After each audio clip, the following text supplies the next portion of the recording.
You're late. What do you mean? What do you mean, what do I mean? You're late for dinner. Your planet is now marked for death. When I chased her, she spoke to me in her language. And what was the tone? Angry, threatening. No, not at all. It was, kind. You heard it up top. We've got a planet-sized hunger to talk about this week's episode because it's Marvel's first family and they're coming right to your ears as we discuss the Fantastic Four. First steps here on Normies Like Us with your hosts, Mr. Colin Possible. Michaelin Richards. This is Jakey Storm, the human blowtorch. Heck yeah. Well, we got the Fantastic Three human here vape. to talk the Fantastic Four. You know. Yeah. That's I can't right, say the Fantastic Three. Our ever-present. Herbie. Oh, that's true. She's our little Herbie. She's our Herbie, but previously was our super dog, Crypto, but now we got our Herbie stand-in, yeah. Beep, boop, boop, boop, boop. Jacob, take me for walkies. Exactly. We got little guys in this movie, but yeah, we're going to be talking Fantastic guys. Four, the new Marvel counter-programming almost, not literally, but we have Superman from DC and Fantastic Four. This is kind of the head-to-head, and we're going to discuss where we land on that, yeah. That's right. I've been waiting. We've been talking about this month for a long time. July 2025. I had it marked in my calendar. Superman, Fantastic Four, two heavy hitters of the superhero genre. Can they sort of restart a genre that's sort of been struggling with the MCU? And of course, we won't even mention the DC EU Snyder era. Yeah. It might be back on track. We might be back, folks. We might be back, baby. Wow. We'll see. There is a baby in this movie, baby. But this is also too, we have Superman, one of the original DC icons, and the Fantastic Four, literally the first family. So it is kind of a return to the roots of both of these companies. So now we're seeing Marvel's shot at it. And also, with Fantastic Four, like Superman, has been tried a few times before to varying levels of success, mainly no success when it comes to Fantastic Four in terms of previous installments. And let me ask you guys, what's your background with the Fantastic Four? Have you seen the other movies, et cetera, et cetera? Okay, well, as the most casual, generally comically, I have only seen the first 2000s Chris Evans, Jessica Alba, Fantastic Four. I didn't see the sequel, The Silver Surfer. I never understood how that was cool, so maybe we can discuss that. I'm like, what's with this surfboard? It just seemed kind of weird. But that first one, are we talking in theaters, Mike? Yeah, I think I saw it in theaters or at the drive-in. I don't have a firm memory of it, but I definitely saw maybe it. A Blockbuster rental. You weren't going out of your way to be like, oh, Fantastic Four, huh? I think I was going on my way to go, oh, Jessica Alba's in a movie, yes. Yeah. That's what I was... Full transparency for the Invisible Woman, yes. I think that was the motivation. I'm with you there because I have seen both of those 2000s movies, and I could not tell you a single thing that happens in either of them. No. Other than Jessica Alba is attractive. I think that's the main thing I remember from those movies. I also always liked the Michael Chiklis Thing casting. I thought he was a good choice absolutely. In the suit, yeah, that's iconic. The guy from the Wire. I mean, the Shield. Another 2000s crime drama. Of course, I know him from American Horror Story Freak Show. There we go. Of course. And we got Chris Evans and Deadpool. We got another Johnny Storm. That's right. Back then, I was like, "Who's this guy, Chris Evans?" And now he's Captain America. So there you go. You can rejuvenate, similar to Ryan Reynolds, like you said, playing Green Lantern and then reinventing himself as Deadpool. It can be done. It can be done, but what about you, Colin? What's your history with the first family? Well, yeah. I'll even just say outside of the movies real quick, I'm a huge fan of the Fantastic Four. They are my favorite comic book superheroes. Doctor Doom especially, I'm a huge fan of. I'm pointing to some Doctor Doom. I did know that you're a big Doctor Doom fan. I have a lot of appearances of his first appearances, actual comic books of those. That again, I got all my comic books from my parents and my family, so found them through that way. Real quick, I have told this story before. This is a a podcast that's being recorded on my father's birthday, so I do have to tell a quick story.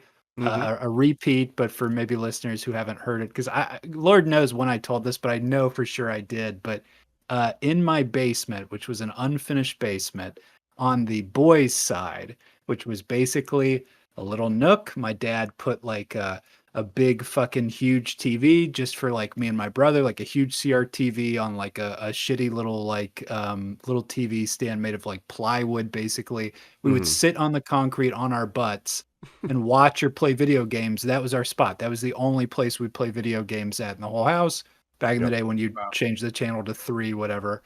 On our wall, we had 3 Star Wars posters, which were the re-releases of the Star Wars 1998, like those classics. It was just the 3 Star Wars movies that existed at that time. And then a character poster of Jessica Alba as Nancy in Sin City. Wow. And yes, of course. sometimes I would come down early to like look at some stuff before I was going to go to school, and my dad would be down there working out, and he would be curling in front of the poster of Jessica Alba. Heck yeah, that's a good motivator. I'll tell you what, man. Yeah, I remember when Sin City came out, incredible. too, that was a big deal. Like, you got to see Jessica Alba in this movie, man. Oh, you won't believe what she does. She And stripped. What was your Christmas tree again? Oh, it was Keira Knightley. So of course, I'm loving this. No. lore. Kate's of course behind me in my Yes. framed Underworld poster. All maniac stuff. But all that aside, Happy to say, birthday, Randy Brooks. Happy We love ya. birthday, Randy Yeah, Brooks. happy birthday. He definitely took me to see that first film, and that would have been the first time, obviously, I'd saw Fantastic Four on film. I don't know if we'll talk about the history, but like the weird failed movie that never got released is kind of a thing. So technically, that Tim Sale movie was the first Fantastic Four movie, kind of. And I remember being very excited for it, and I have seen all of them since then, and just loathe and dread them now. Even Fan Four Those first Stick, Michael B. Jordan. Yes, the worst. Okay. Yes, The and absolute Four worst. Stick. Never saw it.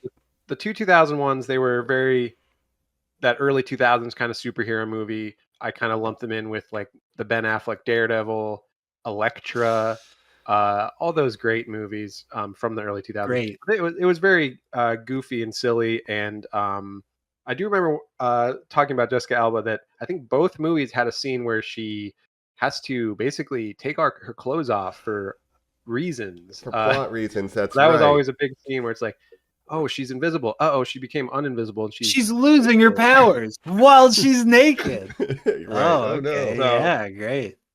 Um, In a blonde of course- wig, wearing blue contacts, a Latino woman, truly terrifying. Yeah. Interesting. Yeah, I mean that casting was a mixed bag with I mean even Mr. Fantastic, Ewan Gruffold or whatever. He was good as Mr. Fantastic, but I don't know what he's done since then. Like he's not really a name that people know. So very unusual there. And then of course we had Fantastic Four 2015, Fan Four Stick, the Josh Trank masterpiece. And I've seen this one as well. I should say I didn't see any of these in theaters, I don't think. So I saw them all later on. Okay. And this one I do remember. It is very bad, of course. I kind of, again, I think spiritually it sort of belongs to the Sony Spider-Man villains without Spider-Man universe. Like it's the same kind of, I get the same vibes from it as, Madam Web and Craven or something. Craven. Yeah, all those great movies. Madam Web should have had to have a post-credit scene where she goes, "Look out, it's the Human Torch." Yeah, and I believe that was 20th Century Fox because they had the rights to Fantastic Four for a long time. Fantastic Four themselves, I don't know a lot about them. I wasn't a fan of them growing up, really. Again, I'm the DC kid, not the Marvel kid. So, Colin, you're definitely our expert when it comes to that. And I know you've always been a big fan of Doctor Doom, who's never been done well in any of these movies, unfortunately. Will he be? Will he be is the good question. We'll see. Yes. We'll find out next summer at Avengers Doomsday. Robert Downey Doomser. Yeah. Oh, We'll see. That's right. But notably, the Fantastic Four, it's like that's the first appearance of Spider-Man was in one of their books, correct? So Spider-Man, Sam Raimi kind of kicked off the good years of comic book movies, but then all this Fantastic Four was trying to, in the wake of that, they really didn't land it Right. yet. So we'll see if they do. It's So much so that I mean, in the comics, it doesn't, spoiler alert, Johnny Storm dies at one point and Spider-Man joins the Fantastic Four. Whoa. every single one of them over and under. But it really was back in the day like a launching pad for other books. Like Black Panther first appeared in the Fantastic Four. I don't know if people know that as well. Yeah, it's. I mean, it was considered Stan Lee's masterpiece. You can't give that huckster a ton of credit for every Marvel character, but Jack Kirby and Stan Lee, Fantastic Four was fully their thing, and especially the writing. Stan Lee was really known for writing these characters specifically incredibly well, and kind of being the thing that kept them going. I don't know if you guys know this. It's the easy analog to say, oh, I can see the one-to-one. I bet Marvel made the Avengers after the Justice League. That's actually not true. In fact, Stan Lee said, oh, I want to have a superhero team, and he was inspired by the Justice League, and he said, I'll make original characters that are a team, and he made the Fantastic Four.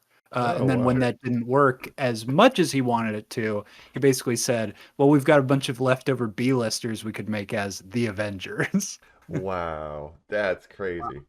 Yeah. So they're taking another run at it. This is Marvel again, similar to Superman. We're going with the original kind of cherished property, literally History. the first family. That's right. Can we pull it And off? it's exactly 10 years after Fanforstic 2015. Just Wow. like Superman 10 years after Man of Steel 2015. So Whoa. yeah, if you think about that. It's What been a coincidences. Yeah, no, and then you have Michael B. Jordan doing a similar pivot. Like he was the Human Torch and then became Killmonger. Right. It's like Killmonger. you can get a second chance at this stuff. And Isabella Merced, Madam Web, now in Superman. That's so right. you can get a second She's chance coming back sometimes. for Madam Web 2. You just wait. Two Yeah, two James, Madam I Two have to Web. go. I'm contractually obligated for two Madam Two Web. Yes. The Pepsi contract. And you guys have is all on my seen desk. the Fanforstic, of course, No, I haven't seen or it. no? Wait, say that Miles again. Have Teller. I seen it? Say that again. Miles Teller, what's her name? Kate Mara. Just a great cast. Jamie Bell, our guy from King Kong, as the Thing. That's Michael right. B. Jordan, the sinner himself. Mm-hmm. That's right. And Mike, let me tell you, since you've never seen it, there's one moment that it's such a insane creative choice that I have to mention it. Okay. Clobbering time in this movie. It's clobbering time is the thing that CM Punk's Ben catchphrase, famously. yeah. Ben Grimm's brother used to beat him up when he was a kid, and that was the thing he would say when he was going to beat him Hey, up. So pipsqueak. it's a So he appropriated sort of a that when trauma he thing became a for rock Ben. man. Yeah, apparently, dude. Yeah. He's Wow. acting it out. To He's take getting his it out of his aggression out on system. others. Wow. Yeah. Yeah, so we'll see if that's handled better in this movie. It's clobbering time. Remember Yeah. that he's naked in that, Jacob, and he just doesn't have any genitalia? Yeah. He's You bricked think up. he would have some kind of you think he'd be bricked up down there? Yeah. Yeah, bricked up, dog. Yeah. But yeah. So the less we say about that movie, the better. But we've got the new Fantastic Four, and it's the first of all, first steps. Lose the first steps, okay? It's clean. First of all, what the fuck the does that Fantastic mean? Four. Yeah. Just do the Fantastic Four. That's fine. What is the Yeah, first step? the first Can I step. ask you guys? What is it? I think it has something to do with a baby being part of the plot, and babies take their first steps at one Oh. point. Okay. But it doesn't I make sense because it's guess. not an origin story of the Fantastic Four. So you would think first steps means you see them becoming the Fantastic Four. No, they're already, much like Superman, they're already established in their universe. So it really doesn't make any sense to have first steps. They should have dropped it just like Superman Legacy. It's a terrible title. Yeah. In the future, they might drop it. Like that has been a thing. Some movies will retroactively just kind of rebrand. I don't know, but I think Well, I'm ready I haven't to heard dive one in. person saying, I'm going to see the Fantastic Four first steps today. Like no one's calling it that, So anyways. Yeah. Let's Well, keep let's it- take our first steps into diving in. Full spoilers, the brand new 2025 The Fantastic Four First Steps on Normies Like Us. It's podcasting Fantastic time. Four. We're back here on Normies Like Us, where we were just in a rocket ship that got showered with some cosmic rays. Ooh. Mm. We're talking Fantastic Four First Steps, the new Marvel film, the latest Marvel film since the last one we talked about, which was Thunderbolts. It is 2025's, directed by Matt Shackman. The Shack Yeah. Man. The Shack Man. The third MCU movie of the year, we should say. Let's not forget We've got President Captain Hulk. America, Brave New World, our favorite. Mm-hmm. We've got Depression is My Enemy. Mm-hmm. And then And we've got, Family is important. Yeah. Family's dot, important. dot. We got a good cast for this, and that's, I think, been a lot of the talk is, Pedro Pascal is Mr. Fantastic, Vanessa Kirby is Sue Storm, Joseph Quinn, Human Torch, Julia Garner as our Herald or Silver Surfer, and then Cousin. Yes. Eben Moss Bachrach. Evan Moss Bachrach is As the thing. The Thing. And here's the thing. Should we say like first impressions, like a little bit up top? I think you should say your first steps. Yes. Let's Take our first steps. For me, I'll lead off and say, I liked this movie. Again, I didn't love it. I didn't, and I feel like the other week I was maybe too down on Superman to what I was really feeling. Where I did really like Superman, and I think I liked Superman more than this movie. If you're talking about which movie won the July 2025 superhero battle, I think easily Superman is the better movie. This movie, I feel there's a lot of things I liked about it. I thought it looked really good, which is, the effects look great. I thought the cinematography was good, especially for an MCU movie, which isn't always known for its dazzling cinematography, right? I like the setting, the retro futuristic vibes were very nice, and I like the cast. I think they did a good job with the cast. They did a good job with the characters. The characterization of all four of these characters, how they fit together as a team. That all being said, I think the plot of this movie is kind of not that interesting, right? And it's mainly like, oh, Galactus wants to eat their planet. They want to stop Galactus from eating the planet. And that's kind of the whole movie. There's a baby involved. But it really, just throws you into the action kind of with an established team. And so while I there were a lot of things I liked about it, it still left me wanting a little more. And I think Superman, I should say, Superman is a good movie that left me wanting more, which is what good movies should do. It's kind of, you leave the theater saying, man, that was so good, I want to see more of it. This movie left me wanting more, but it feels like 20 minutes was cut off the runtime, and that's why I want more. It's a little. I think it could have been longer. Yeah, right. So.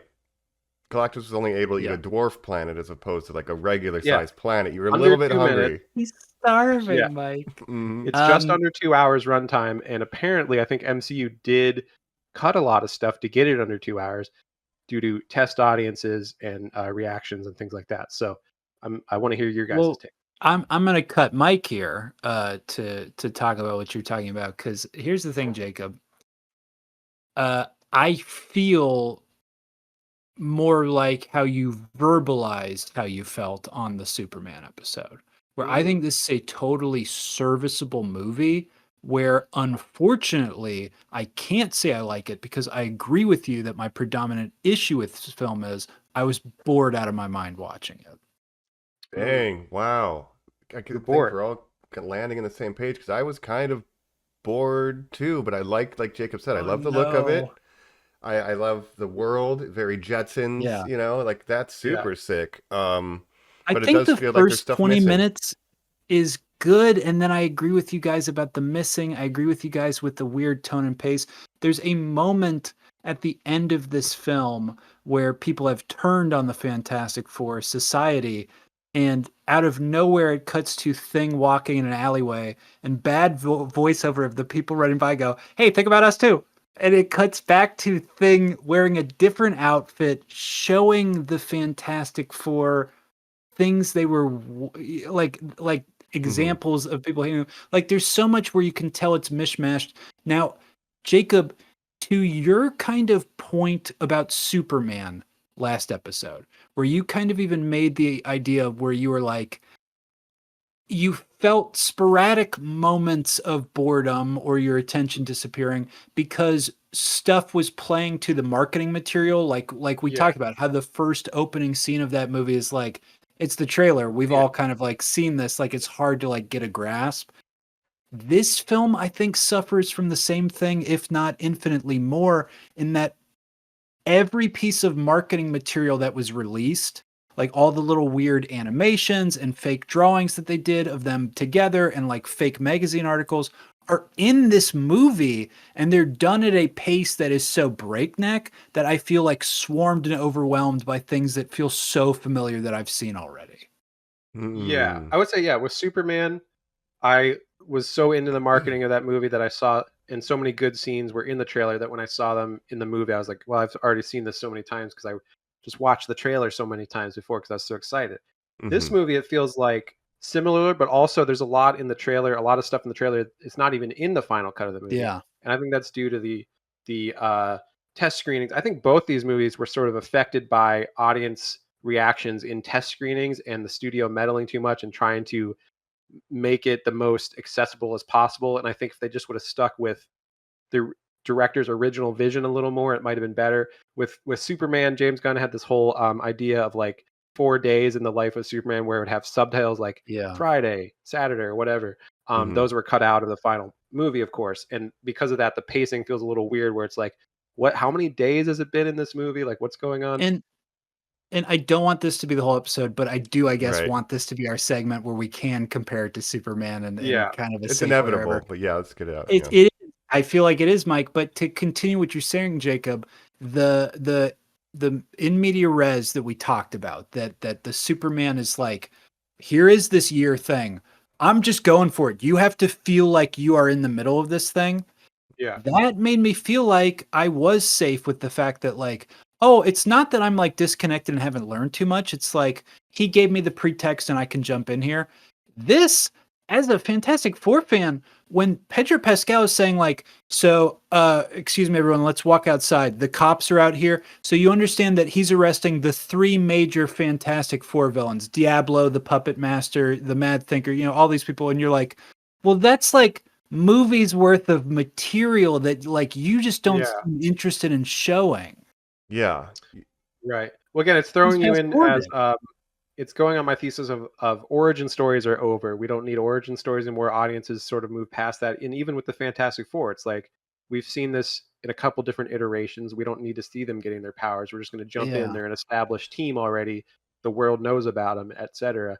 But for a franchise like this, where it's like, there really hasn't been that many Fantastic Four stuff other than some bad movies that everyone doesn't like. So maybe they should have done an origin story to get more into this universe and these characters. Yeah, where I'm landing on this too is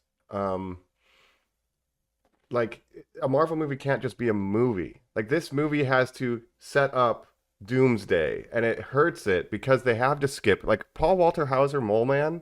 I want that energy. I want so much more of that. But we have to do another Galactus. movie. Yeah, there should have been another movie set in this universe that's more like street level, them fighting their major enemies on that planet before we get the Galactus level threat. But we can't do that. We got to get to Doomsday. Yeah. Which Marvel Superman was able to start from the fresh start. That's the difference. And that goes back to, I think, literally our jokes about the title, where it's like Marvel is in a place where they do the work on SEO. They do the work on like the marketing and all that stuff, where it's like, we cannot be associated with anything that came before. This is its own thing. It's Fantastic Four first steps. No Spider-Man movie they ever make will be called Spider-Man. It can't be the original thing. And it's cool that James Gunn is in a position where he's like, no, actually, fuck it. I can pretend my thing's the main thing. And that's kind of like more confident and cocky and cool. And Marvel's this weird machine. And to your guys' point, we can't do a silly Mole Man movie. We're not going to do Diablo the Alchemist, who's like this like goofball, like Jetsons true science versus magic, or like, like actually catching in our world. It can be stylized. It can look cool. It can be interesting. But at the end of the day, this is a Marvel movie. There's going to be a portal. There's going to be a thing. We've got to do the thing with the portal. And that's what our audience likes. But at the same time, to push back against that a little bit. I think it's an MCU movie that's like the least MCU it could possibly be because it is very standalone. It's in a different universe. You're not going to get a cameo from any characters until, of course, the post credits setting up Doomsday. But they're very much its own thing. And it also, what I liked about it is it didn't have the typical Marvel quippiness of its dialogue, where there is, of course, some humor in this movie. But I kind of liked it that it was more grounded and it wasn't like a lot of times in MCU they'll undercut an emotional scene or something with a joke or a quip at the end. It's like, I wish you didn't do that. Like not every scene needs a quip. And I think this one is much more grounded and serious in tone, with some humor in there. And maybe you could say, oh, I was sort of bored by the middle, but I don't think I was ever bored by this movie necessarily. I just think it's too perfunctory and it needed more time to breathe, I think. So it would have been better as like a 2-hour, 20-minute movie. Yeah, they literally cut like a John Malkovich as the Red Ghost. I guess he has apes and monkeys that he uses. Like that's right. And you see him in the cool. trailer. You see him with like long white hair in the trailer, and it's like you don't even see him. Yeah, in the Paul Walter Hauser is like, oh, there's a mole civilization underground. What's going on with that? They team up with them at one point. Like, we need your help under city or whatever they call it. Yeah, it's like, wait a minute. And I love the vibes of this, retro futuristic. Reminds me a lot of one of my favorite shows, The Venture Brothers. Colin, I know you're a big fan of The Venture Brothers as well. That retro 60s sci-fi vibe, which it's sort of parodying in The Venture Brothers. But I just love, I love the atmosphere and I love the vibes a sunken of it. living room. Yeah, it's great. Yeah. Where do you guys stand on The Incredibles? I like The Incredibles. It's a good movie. A lot. Yeah. I mean, I'm not crazy about it, but I like 1 and 2. I think they're very good, and that's right. That's pretty much inspired by Fantastic Four. It's Brad Bird has said, obviously, he's ripping it off. Most critics say that's the best Fantastic Four film we'll ever get. Wow. Disney, there's a little bit of cannibalization going on here about how close do they get to it, how far away do they get to it. I don't know. I just find that very interesting. No, I definitely see the parallels. So yeah, that makes a lot of sense. Miss Fantastic as opposed to Mr. Fantastic in The Incredibles. Oh, it's stretchy. He's strong down. Violet is Invisible Woman with force fields. Yeah, totally. And Jack. The baby turns into a Human Torch in the final scene of the first movie. He's got all the powers and he's cycling through and he. Isn't the daughter turns invisible or something? Yeah, the Violet. Yeah, and she has so they really just have a lot of the same powers as and of course they're a family of superheroes. What if Quicksilver was their other son? Right. But yeah. this, I like the family dynamic of this. I guess to tie it to The Incredibles because those are good. Like I like the cast, the way they're doing their thing. We find out that Sue Storm is pregnant and they're going to have a baby. And how are we going to adjust? That's like the inciting incident is kind of this. You're late. Well, should we talk about each of the castings and say what I generally liked them all too. And I was a little apprehensive, seeing the trailers and stuff because I was like, I don't know. Like Joseph Quinn as the Human Torch, he's not doing much. I don't know what's going on. The Thing looks cool. I don't know what's going on. I'm going to see how they, what they do in this movie. And again, I feel like some of these guys, like The Thing, didn't get as much to do as they could have, right? Like there could have been more scenes. And again, there's stuff from the trailers that doesn't even appear in this movie. The Thing could have had more characterization. He has this whole... Natasha Lyonne is in this movie, which I did not know. Yeah. Right. Yeah. As maybe love interest. But, how do you fumble this? Right. Dude, yeah. I was like, Charlie, what are you doing here? Bullshit Thing. You're here to hold the menorah. Yeah. It was weird to see her outside of character as Poker Face because she's still doing like her normal voice, which I guess is just her voice, but it's less exaggerated than the Poker Face. I'm like, you're not the Natasha Lyonne that I know. Here's a question for you guys. If I kissed Natasha Lyonne, do you think I would exhale smoke? Likely. It's highly likely. Probably, yeah. And her hair is different. Any time of day if you kissed her. Like if she just got out of the shower and you kissed her, do you think you'd exhale smoke? Yeah, probably. A little bit. Just a bit. But we love her. Yeah, like more of that subplot. She's barely in this movie. Yeah, they're sort of setting up some kind of romance with her. I like all the characters. I like all the actors. I think all the performances across the board are very interesting. I think moments like this, I don't know if it's the editing or if it's the writing that I feel betrays the characters a little bit. Thing in the comics, his big thing is that he's tortured. He fucking hates that he looks like a golem and he's a handsome, cool dude. They kind of We did get that this better moment. in the Michael Chiklis version. That was It- that was his whole arc in those movies. Like, Well, oh one, I man, I like hate that this. it was a practical suit. Two, I Yeah. like that he actually, went through a character story. This, Right. unfortunately, is him he does the thing with the TV, turns it off. It Why don't we was say that on the him. cartoon? Now it's Yeah. him now. A The lot of cartoon thing, what a weird subplot. The one that I can't stand is the conversation with Reed, where Reed says, I should have made the suits better. And he's like, nah, it's all right. And he's like, all right. And they basically just again, fast forward over it, where I'm like, does the FF stand for fast forward? Is it not Future Foundation? Is it not Ooh. Right. Fantastic Four? Right. yeah, I think it's there's been a big complaint of like this movie should have had more time to breathe and it should have been a little longer. Like it does it seems like MCU is cutting every movie down to just under 2 hours now because they're like audiences will get bored if we make it longer. It's got to be Let, under 2 hours. let's hit the other supporting character. How about Yeah. Johnny? What do you guys think about Johnny Storm? I Again, think Johnny Joseph in the Quinn is doing a good job. in the trailer I was like, I don't know what's going on with this guy. He's kind of flat. Like I have no gauge of like his personality. And then I saw the movie and I was more pleasantly surprised that I actually did like Johnny in this movie. Questa Luther Shalabal. Ooh, I love you, Shalabal. You're I know what you're so- thinking. Shalabal. Johnny Shalabal. loves women, loves space, woman from space. Put okay. them together. Yeah, Right. I liked his performance. I just feel like This- Colin's saying, though, there's not a lot of arcs. He's Johnny when we No. meet him, and he's Johnny at the end. It's Reed when we meet him, it's Reed at the end. It's Sue I think when we his meet her, main it's arc- Sue at the end. Johnny's is that he wants to prove that he's also like smart, like Reed. Oh, yeah. Like Reed's not the only smart person. He's like I could do stuff too. Interesting Like, choice. and then he has the whole arc of with Shalabal and like trying to Translating. learn her language, and like he's like, look, I did something. I'm smart.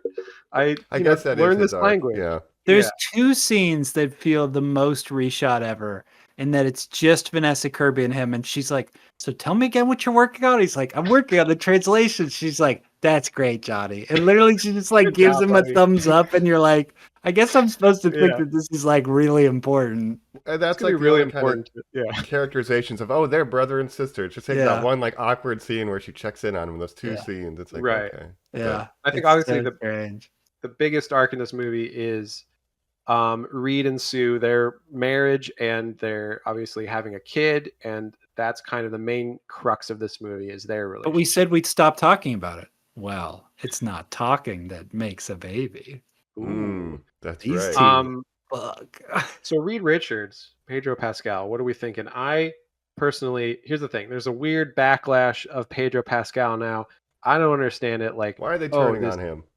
This handsome, talented actor is in too many things. That's a big Supposedly problem. it's all J.K. Rowling bots who are mad that There he's was- so yes. pro-trans. So Mm. I'll mention this. Yeah, on Twitter and stuff, there's been a whole like coordinated campaign against him where they're trying to make it look like he's too touchy with his female co-stars, which is insane to me because like obviously, like with him and Vanessa Kirby in some interviews and stuff they did, they're kind of very handsy, like both of them with each other. Like they just and she's you know, Pedro initiating a Pascal- lot too.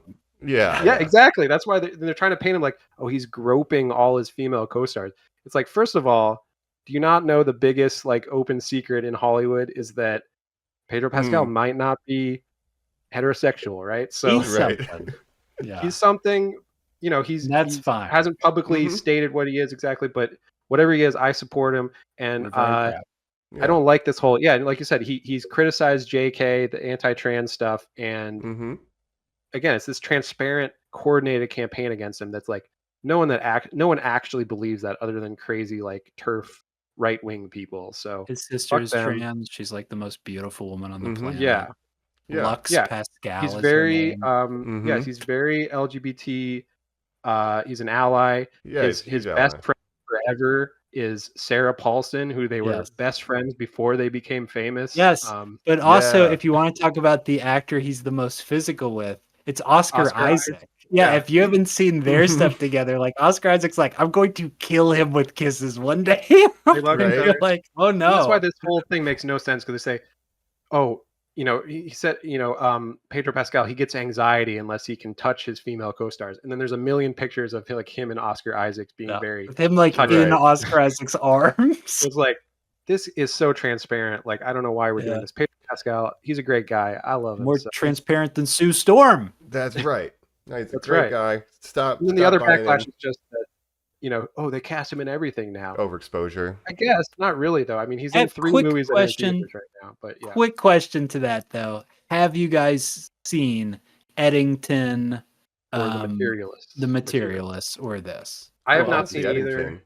I want to see Eddington probably when it comes out of theaters on streaming Okay. or something. You're why Hollywood is dying, Jacob.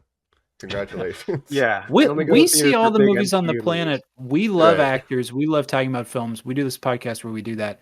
None of us have seen those other movies that he No. stars in. So to say that he's overexposed, it's like, are you going to those movies? Do you feel overexposed to him? Yeah. Are you Yeah, exposed? and again, it's like Yeah. he's not in he's in this one big movie, and then he's in 2 small indie movies basically. Ari Aster directed, and then Materialist is what's her name who did Oh, Celine Song. Celine Song. Yeah. So it's like 2 more art house kind of movies and a big blockbuster. I don't think that's crazy. And then of course he was in a No. TV show where he's barely even in that season, The Last of Us. Next year is going to be a big year for him with blockbusters because he has The Mandalorian and Grogu, Oh. and then he has Avengers Doomsday. So those are the 2 movies he's going to be Can in you next year.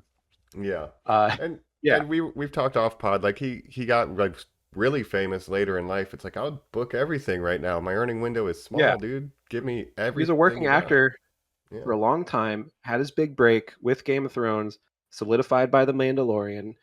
And yeah, so he's a big star now and people love him. I mean, he's handsome, he's talented. I think he actually has a lot of range because his Reed Richards is totally different than The Mandalorian. It's totally different than Joel, Oberyn Martell. Like all these roles have very different things going on. So, Yeah. No, I like him a lot in this. I like that he's a very kind of vulnerable, almost Reed. Yeah. There's a really good beat where him and Sue are talking. He's like, I don't know what you mean. I was just being myself. And she's like, sometimes you being you hurts me. I was like, oh, dang. Yeah. Conflict. So You're too smart. I know what you're thinking. Like when he's, thinking about the baby later. Yeah. I want to ask you guys this, like, to me, and I want to see if you picked up on this as well. I think he's very spectrum coded in this movie, where he's very on the spectrum. Yeah, he's obviously a brilliant guy, but there's just a lot of scenes where he comes across as very autistic coded. Yeah, and it's just the way that language has changed and understanding has changed, and that Tony Stark's the smartest person in our universe. And when those films were made 20 years ago, or whenever the first, Marvel movie was, the genius wasn't coded as being autistic. Representation has changed in a very interesting way. No, and like there's this distinction between them. No, I like that. I like that. Like, people have been criticizing kind of the inciting incident of this movie a little bit, where it's like he didn't have to. Basically, as the plot unfolds, Galactus Herald comes and says, "We want to eat your planet, or you can give us your baby." And so when Reed comes back after they meet with Galactus, he says to the reporters, he's like, "Yeah, they asked for our child, and we said no." And everyone's saying, "You didn't have to tell them that." High. Yeah, it's like you didn't have to tell him that. You could have kept that secret, but like some type, like a spectrum or autism coded, Tell me this. you would Are we answer the safe? question directly. That's right. He would just answer it. Yeah. I don't know. He's very much that. And compared to Tony Stark's a very extroverted. He's sort of a Bruce Wayne, where he's like, I got to have this party boy sort of alter ego that I put on for the public while I'm the super genius or whatever. Fantastic is much more introverted, nerdy kind of science guy who also just really loves his wife. But I mean, he's going to answer honestly with that question. Yeah. Even Banner isn't really that spectrum coded, honestly. No. And even the beginning when he's like looking for the iodine and stuff, like the first scene he's in, I'm like, oh, they're throwing us into this and showing his character kind of in like this, like he's very regimented in what he's doing. Just a catalog. Right. Yeah. And it's like a very kind of literal, it's like, you're late to dinner. He's like, yes, by a single minute. Like he's very like precise, in his language. Yeah. I like it. I like it a lot. He's cool. I can't figure out the lever. I can't move it. Yeah. So what do you guys think about the fact that the marketing seemed to have individual trailers where it was like, this is our crew. This is the 4 of them. This is our swing at the bat. You guys have seen these characters, but this is Marvel's attempt. Here's Johnny. This is what he's going to look like using his powers. Here's the thing. We're very upfront. The effects look like this. Here's the Invisible Woman. Here's a picture of Pedro Pascal. All right, so moving on. And it really seemed like they were hiding the stretching. Yeah. And I'd say Yeah. even in this movie, his stretchiness is not highlighted that much. I was kind of It's not at the surprised. forefront. He barely uses Yeah. his powers in this film. His main thing is that he's smart, and then his secondary thing is that he has stretchy powers sometimes if he wants to. They throw a couple crumbs of like, oh, he's using the chalkboard from further away than normal. Like little Yeah. moments where he'll grab something from behind him that's like 6 feet away, but he's not doing a lot of super action with the stretching. No, and it's almost even when they're fighting Galactus, like he's obviously using it some, but it's almost a more sort of grounded take on the stretchiness where he doesn't stretch that much. Like he'll stretch when he like jumps or something. And then there's the one scene where Galactus pulls him like a piece of bubble gum or something. Right. Do you think the moment where he does it in slow motion is a stylistic choice or some sort of limitation or embarrassment of how the effect looks? When? I wonder if they think it Do you- might look goofy. Like I think they're maybe ashamed of it. They don't want to lean into weirdness. I kind of feel that way. Jacob, when he first takes the weather vane and jumps off to get onto Galactus, he twists and it's in slow motion. Do you remember that? Oh, as he sure. stretches? Yeah. But even if you compare it to the 2005 Mr. Fantastic, like they used his powers way more in that. I don't even remember Fan Four Stick how much Miles Teller's his leg gets caught under debris at one point and he crawls and realizes he's like halfway across the room. That is the only time it's shown. Yeah, that's crazy Wow. too. But it's like they don't want to look goofy because the 2005 effects look so goofy now. But of course, that's early 2000s effects versus 2025 effects. And again, I thought the effects, for the most part, almost entirely looked really good, even compared to other MCU movies, which sometimes have lackluster effects or they cheaped out on the effects or something. This whole movie looks good to me. Yeah. I would agree with that. I want to stick to Reed just real quick, and then we can kind of wrap up the character talk, I think, and keep going on the plot here. The stretchy powers in general, the fact that people are like, we don't have that down yet. We don't have that down yet. Kamala Khan, a character in this universe who has the exact same powers as Reed, that was removed from her. They didn't want to do stretching. Right. People are like, is that to keep her distinct from Reed? Or is that because it's a limitation of television? I point to my good friend, Luffy on One Piece. Straw Hat Pirate himself. Maybe the only place where it's looked pretty good. Now that's TV budget. But yeah. still. So what do you guys think? Is that, big Netflix budget for a TV? Yeah. Yes. I would argue this film is the best it's ever been done. I would just also argue that it's like seeing it through a keyhole. It's so obscured and so infrequently used that it almost doesn't even matter that it wins that trophy or award. Yeah, you'll get a couple moments, but he's not just stretching all over the place. No. Yeah, he's not making a hammer out of his hand or anything goofy. It's just maybe he'll do that more in later movies or something. Oh, I don't trust the Russo brothers to do anything fun or goofy or interesting, but the way that the comics have always kind of had, I mean, there's the pretty famous meme where Reed has his eyes out like telescopes to see things further. The way that he'll like come into a scene head first sometimes as the rest of his body walks in. It's very interesting that they didn't lean into any of that. And you have to assume that's budgetary. Or they're just scared of looking cringe, just man. Not looking goofy. It's so much of the rest of this is not being embarrassed about Herbie or any of like the goofiness of the universe. They lean into that. Mole Man, yeah. Yeah, I don't know. There's more stretching going on in Marvel Rivals than this movie. There is. True. Can we pause this conversation real quick into, I want to reveal something to you guys. And I think this is an interesting little side conversation I want to have with you guys on how I watched this movie. Yeah. I saw it in 3D. Oh. Wow. 3D not very good. There were a couple shots, like the shot of the Herald talking to Galactus had some interesting depth where she was like at you and he was deep in the background. No big deal, whatever. Now, I did this, gentlemen, because I wanted the first footage I saw of something to be how it was meant to be seen. Avatar Fire and Ash, baby. I saw that trailer in 3D. What did we fucking think of this trailer attached to this movie? I gotta get a sidebar on that real quick. Yeah. Colin, I'm so glad you brought that up as the number one Avatar defender out here. I was looking for... You love Avatar, dog. It's great. Yeah. You love Tolkien. I love Payakan, the majestic Tolkien. Yeah. No, I have to defend it against all these criticisms, these stupid criticisms that it gets all the time from these normies who don't understand Pandora. But yeah, I was really looking forward. This was like the number one thing. I was like, I got to get there early enough so that I don't miss the Avatar trailer. It's going to be so cool. So I got to get my $40 Herbie popcorn bucket and sit down and pay Yes. $17.50 for 3D. Mm-hmm. Yeah. No, I did Insane. not see in 3D. That's very interesting. I would have liked to see the trailer, but I thought the trailer, Fire and Ash, baby, it looked great.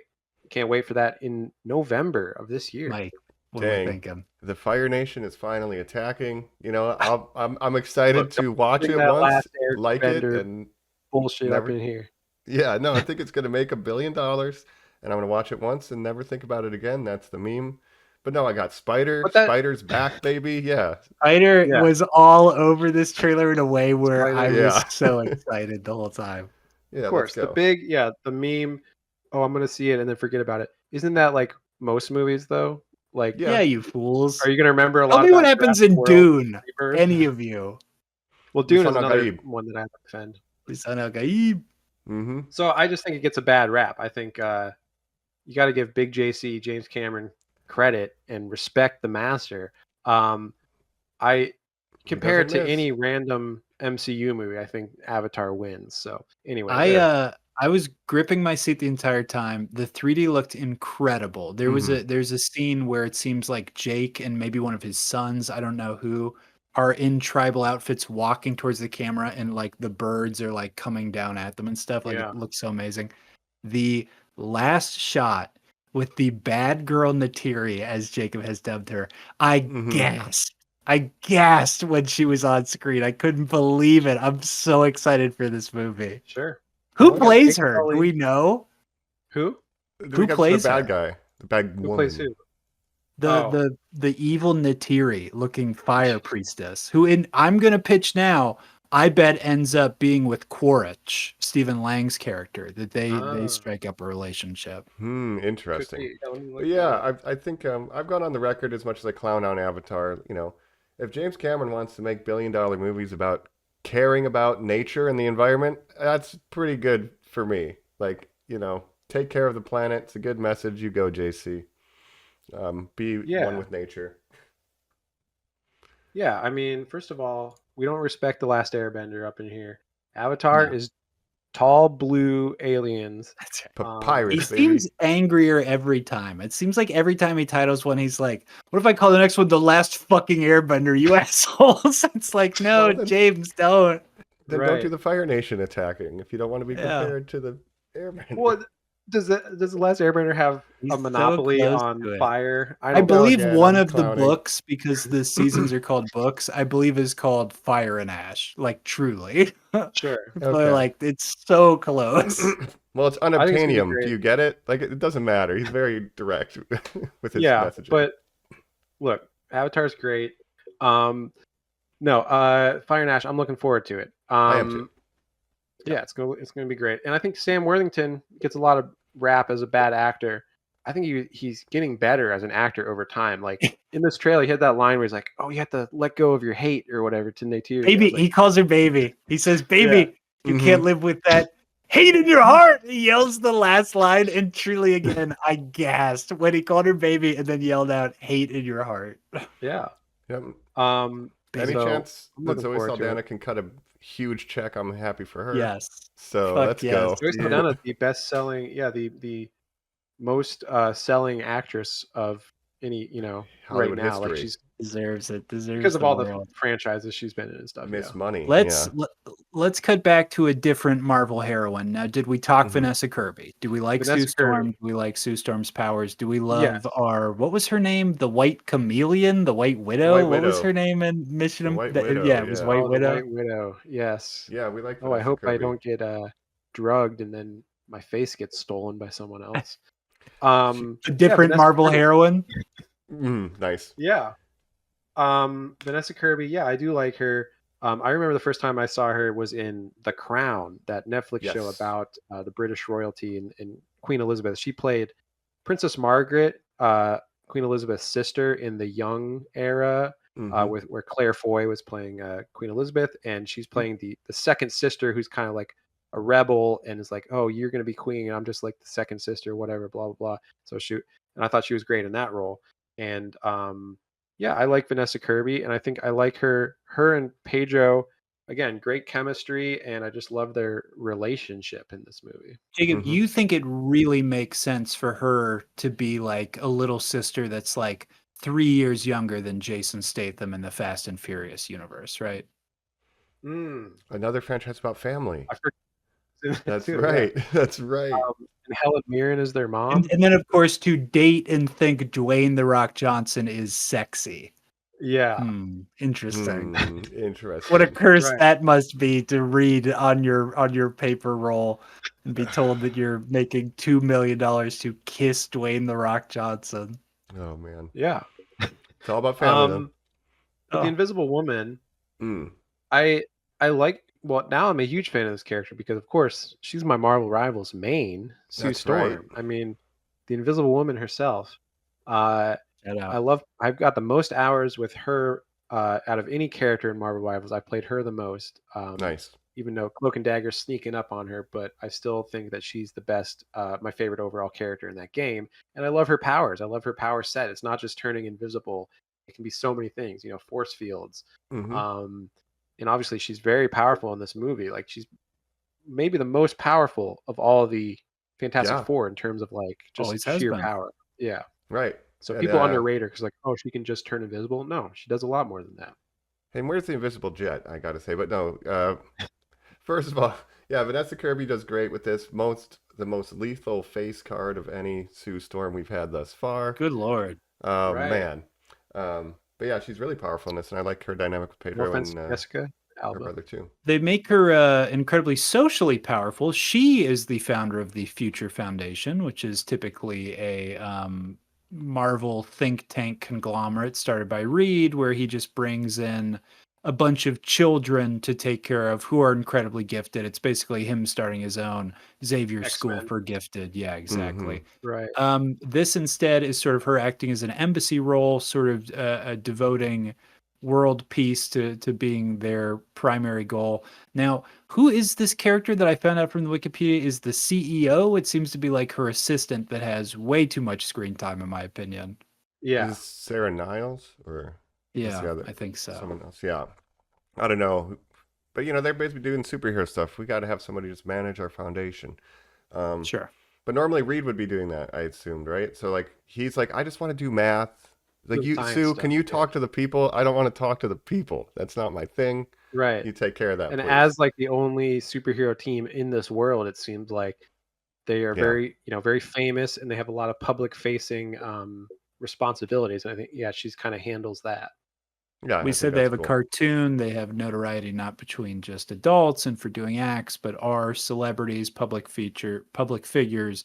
When Ben Grimm goes to the streets, children cheer for him. It's a very different world than I'm a monster, I'm a freak. And this is how he meets a lovely school teacher who will say 3 scraggly lines. Hey, you're Ben Grimm, aren't you? You're beautiful. A woman said that line. That's fascinating. That was in a foghorn.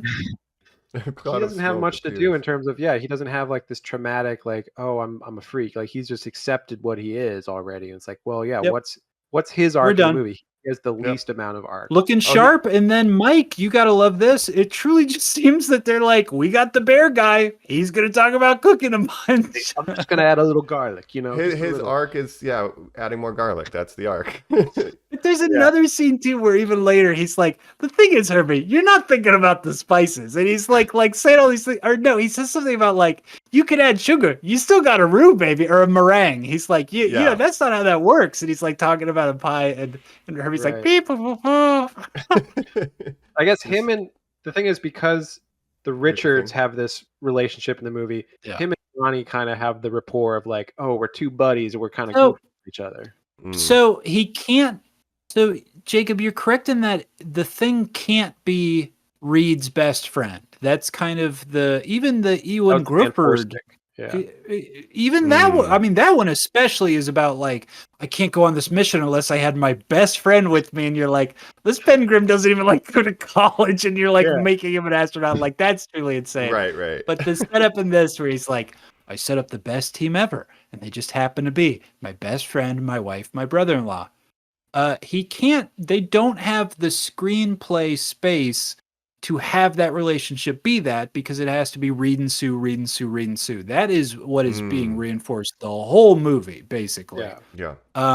That they instead are like, exactly as you're saying, Johnny and Ben, that's comedy gold. Now, the love-hate relationship of the comics and every other movie is that they prank each other, get on each other's nerves, push each other's buttons, are rough friends, and that Johnny does, and they have sanded off a lot of his edges of the womanizing and things like that. But he is a ball buster in that he's like, hey, freak, hey, hey, thing, a way that he literally named that character in a dehumanizing way, which isn't great, and I understand wanting to take that out.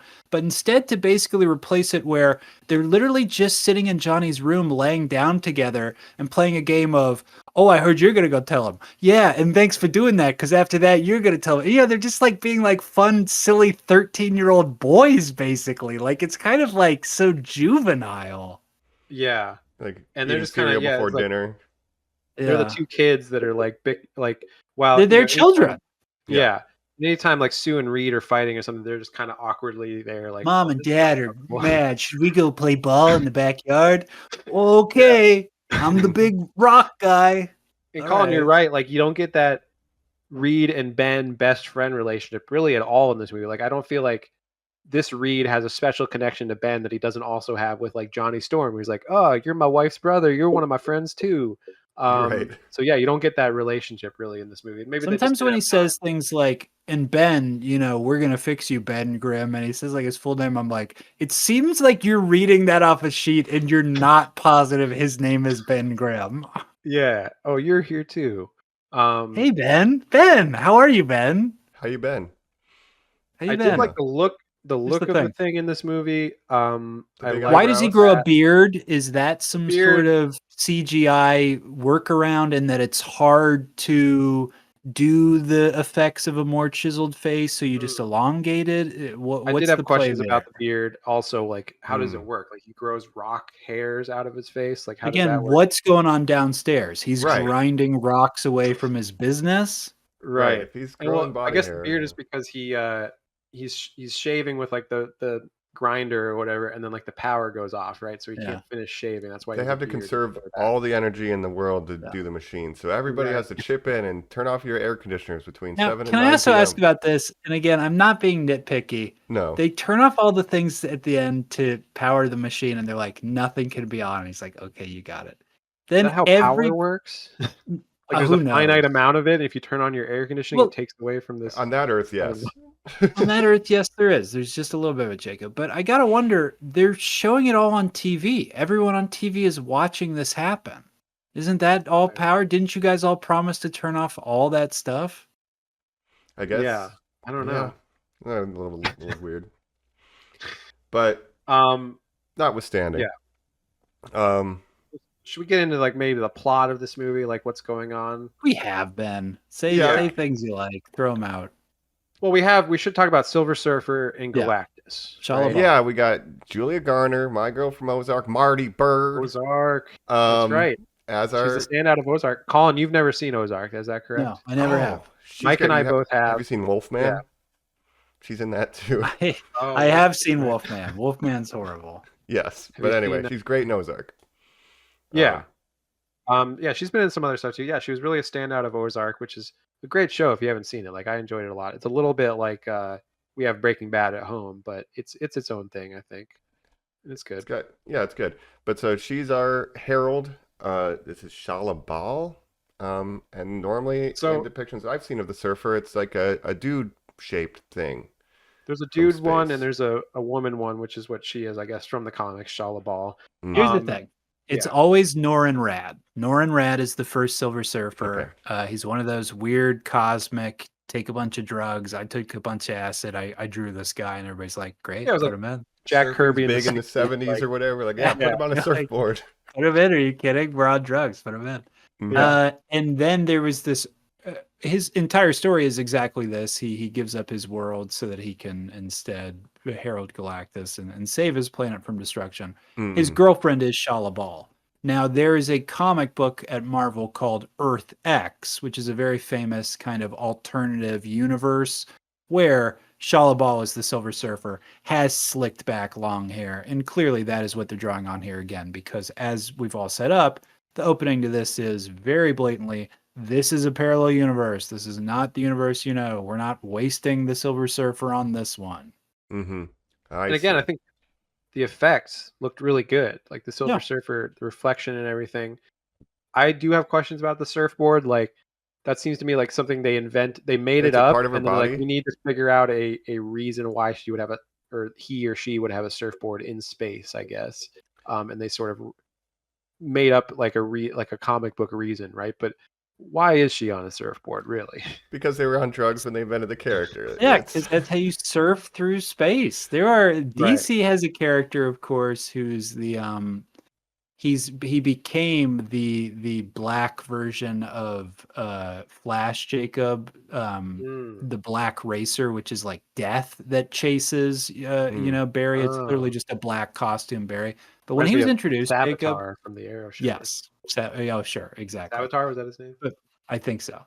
But when he was introduced in the comics in like the 60s and 70s, he was a guy with skis who would ski around the cosmos and was the black racer. I mean, that's just like people. Yeah. It's like, what do you mean? Why is it a surfboard? Yeah, It's like, they were it's a all on surfboard drugs. because of drugs. Right. Jack Kirby, when he went to DC and created like Darkseid and the New Gods and all that stuff, it was all very psychedelic and I stole all of it. I don't care. Yeah, but we do get some incredible surfing in space in a wormhole. Like, there's a really good sequence. looks We'll great. talk about it. I love all the Awesome. space stuff in this movie, Yeah. how it looks. Like Looks amazing. It's very yeah. I like all that stuff. I like the photography that shows the interstellar style, what we now know these black Yes. holes to look like. I think Yeah. as you guys are saying, the action sequences of surfing are incredible. To move on to our next character, Galactus, Ralph Ineson. To continue talking about space stuff we enjoy, I love that his spaceship looks like the fucking Nostromo from Alien. You know what I mean? That it's got this sort of like derelict, sort of like shoddy spacecraftery to it. Yeah, Absolutely. like In Galactus, I thought he looked cool. I love Ralph Ineson, of course, the but Green Knight. I also thought his motivation, I was like, it was a little lacking for me, where it's like, well, he wants to eat planets, but why does he want to baby. eat planets? I guess, I don't know, he has like an insatiable hunger to eat planets for some reason. He has the plot of Fat Bastard from Austin Powers 2. He wants to eat that baby. Get in my I belly. want that baby. Yeah. Well, he wants the baby because he can replace himself with the baby as the world eating Sweet thing. suicide, death. Yeah, he's You're just like, like, oh, so boy. tired of Eating When planets. when the universe was billions of years old, I was a teeny little dude, and now I'm this. And you're like, oh, well, just Colin, stop when you, being that. Just get out of it. Or are you in there? What's going on? Yeah. Right. And Colin, as the most into Fantastic Four lore and everything, were you excited when they announced Galactus was going to be in this movie? Obviously, there's this film called The Rise of the Silver Surfer, which is a sequel to Tim Sale's Fantastic Four, which features these characters. I don't know if you've heard of them, called the Silver Surfer and Galactus as the main. It's like a swarm villains of he's a swarm of gas, right? That's in that one. He's a cloud. He is Cloud Actus, as people have called him, or whatever. Cloud And Actus. it's absolutely ridiculous because Tom Rothman, then Fox CEO, was like, "There's no fucking way it's going to be a dude in a silly hat. You will be changing this," because he hated nerd shit. Right. Gotta make it cool. This is the early 2000s. Yeah. Again, it's just a scale issue because if you're using Galactus like this, basically it means that for the rest of Fantastic Four movies, the only other villain you can do is Doctor Doom. Like, you're never going to scale down from this. This is sort of like big endgame stuff. It's maybe the most famous Fantastic Four issues to be released at the time. It obviously introduced the Silver Surfer. I don't know if you guys know this. the way this is all originally solved, it is not Reed coming up with this teleportation gambit. I like that in that it's sort of an active Reed thing. It's actually the introduction of a character called Uatu the Watcher, who we've talked about a little bit. He appears in What If. He's been in some other Marvel materials as well. And he comes down and says, "Yo, did you guys hear Galactus is coming?" And Reed's like, "Oh, what do we do about that?" And he's like, "Well, I'm not supposed to intervene. That's like my whole thing. But I do have this drawing about how to make the ultimate space gun called the Ultimate Nullifier. And if you point it at him, Galactus will be like, that's scary as shit." And Reed's like, "What if you left that drawing down here?" And he's like, "What drawing?" And, and like walks away. Yeah. He puts together this thing. Jeffrey And Wright. that's, again, it's not Reed solving the equation. It's not him coming to some conclusion. It's not him outwitting Galactus. It's a Deus Ex Machina, essentially, literally a god coming down and being like, "Here's how you can defeat him." I don't like that. But this, Reed very much out of nowhere being like, "I tested a thing on an egg once. I bet I could move the entire Earth to a different place." I'm like, well, don't do that. That's like the dumbest idea possible. Right. Well, if Galactus is going to eat your planet, I guess that's what you got to do. Just go where he wouldn't think to go. And then I'm Right. like, well, he seems to be, he's billions of years old. Couldn't he just like scan you and just like, I don't know, go wherever you are again? Right. He's like, he can do anything is what I'd be saying. If you guys were able to scan the Silver Surfer, I'm sure Galactus could find you. Yeah. And here's the thing. Reed's a pretty smart guy, so he should have an understanding of how important the moon is for the tides of Earth and the stability. It's in his drawings, Mike. It's in his drawings. Okay. He shows that he will be transporting the moon as well. I did have that question. You have to transport it into to another star where that star can replace it. And he said a universe that is some 0.5%, different in the habitat or whatever. It's like, that sounds disastrous. Like whatever you're planning, it sounds like it will not work at all. And here's where I have some issue with this too, is like, because he does come out and say he has too high a price he asked for our son, but then I'm thinking, Mr. Spock, one, you might say the needs of the many outweigh the needs of the few. One, it's like, hey, either give up your baby, I get it, but if I'm a normal citizen and it's like, wait, he's gonna do what? Teleport the whole planet? Like, this sounds horrible. Like, no, we're not doing Give him your baby. This is terrible. The whole message of the movie is that they won't give up their baby. Like Sue has that line where she's like, "I won't sacrifice my baby for this world, but I also won't sacrifice this world for my baby." I would be signing a petition, being like, "Please do not teleport the planet." Ding. I would be ringing doorbells. Hello, we can't let him do hello, this. everyone. I need to make a speech. I have a baby. Did you know I have a baby? And some of you are mad at this baby, so I thought the best thing to do would be introduce you to this baby. Yeah, bring it out to the angry mob. But also, this baby might be special. So, we're learning to that this Franklin, as they're going to name it, is the most powerful potentially beings. That's why Galactus wants him. But still, if I was a person, I'd be like, "You moved an egg, but you're scaling it to the planet, teleporting." I don't know, Reed. I don't know. I'm skeptical. Galactus wants them. Go ahead. Well, Galactus wants him is to replace this hunger. He believes that the child is an all-powerful being. He can tap into the power cosmic. That is literally the force that Galactus passes on to Silver Surfer that powers him to do all the things that he does in the comic books, showing that these three beings are sort of tied together. I don't know. It's what's interesting is like the baby before they go to meet Galactus, they're like, "Well, we like ran a bunch of tests on our baby. He seems completely normal and has no special powers whatsoever." But then they get there and he's like, "You don't understand. Your baby's like super important. He hides from you. His will." Galactus does these big glowing eyes. He forces her to have the baby, and then we have this entire. That is when the black hole sequence is that it's all tied to her having this baby. I love that. I thought it was so thematic and interesting. I hated the moment where Sue screams, "Johnny, kill her. Kill the alien." Johnny's like, "What?" And he's like, "She wants to kidnap your nephew. Kill her." I was like, Sue Storm would never resort to killing. That seemed so off. You don't mess with the mama bear. You don't mess with her cubs. That's right. No, you get the Black Widow after you. I don't know. But and then Johnny's whole arc is sequence. that like, and Johnny's like trying to. he's like, look, you don't understand. Like Silver Surfer, she's not that bad. Like she's Alabama. kind of like also has like this past with Galactus where she volunteered to be his herald so that she could save her planet. So she's not that bad. She's just doing what she has to do. Yes, but at the cost of worlds and worlds and worlds. But yeah, I did like the whole thing too, though. Not the kill order, but the wormhole is distorting the lasers, and he's got to find a way to shoot it right. And Sue is trying to provide cover, like while giving birth, to make the ship be invisible, so they can trick her into going. Like that was an incredible. That was crazy sequence. I like That's a highlight for me. I like the time dilation will trap her for a month. Yeah, Like, yeah. oh, shit, that's awesome. All the space stuff is very cool, and like you said, Colin, I didn't expect this movie to take so much visual inspiration from Interstellar and like Christopher Nolan. But yeah, the space stuff was very cool. Their spaceship, like that thing that they use to like jump to for like the that ring that FTL. they float into. Yeah, for the Fast and Very cool. They Light. don't need that to get home. They just need to hit the certain wormhole orbit. Yeah, we'll drafting off the ship, which was we'll slingshot it or whatever. Sure. Yeah.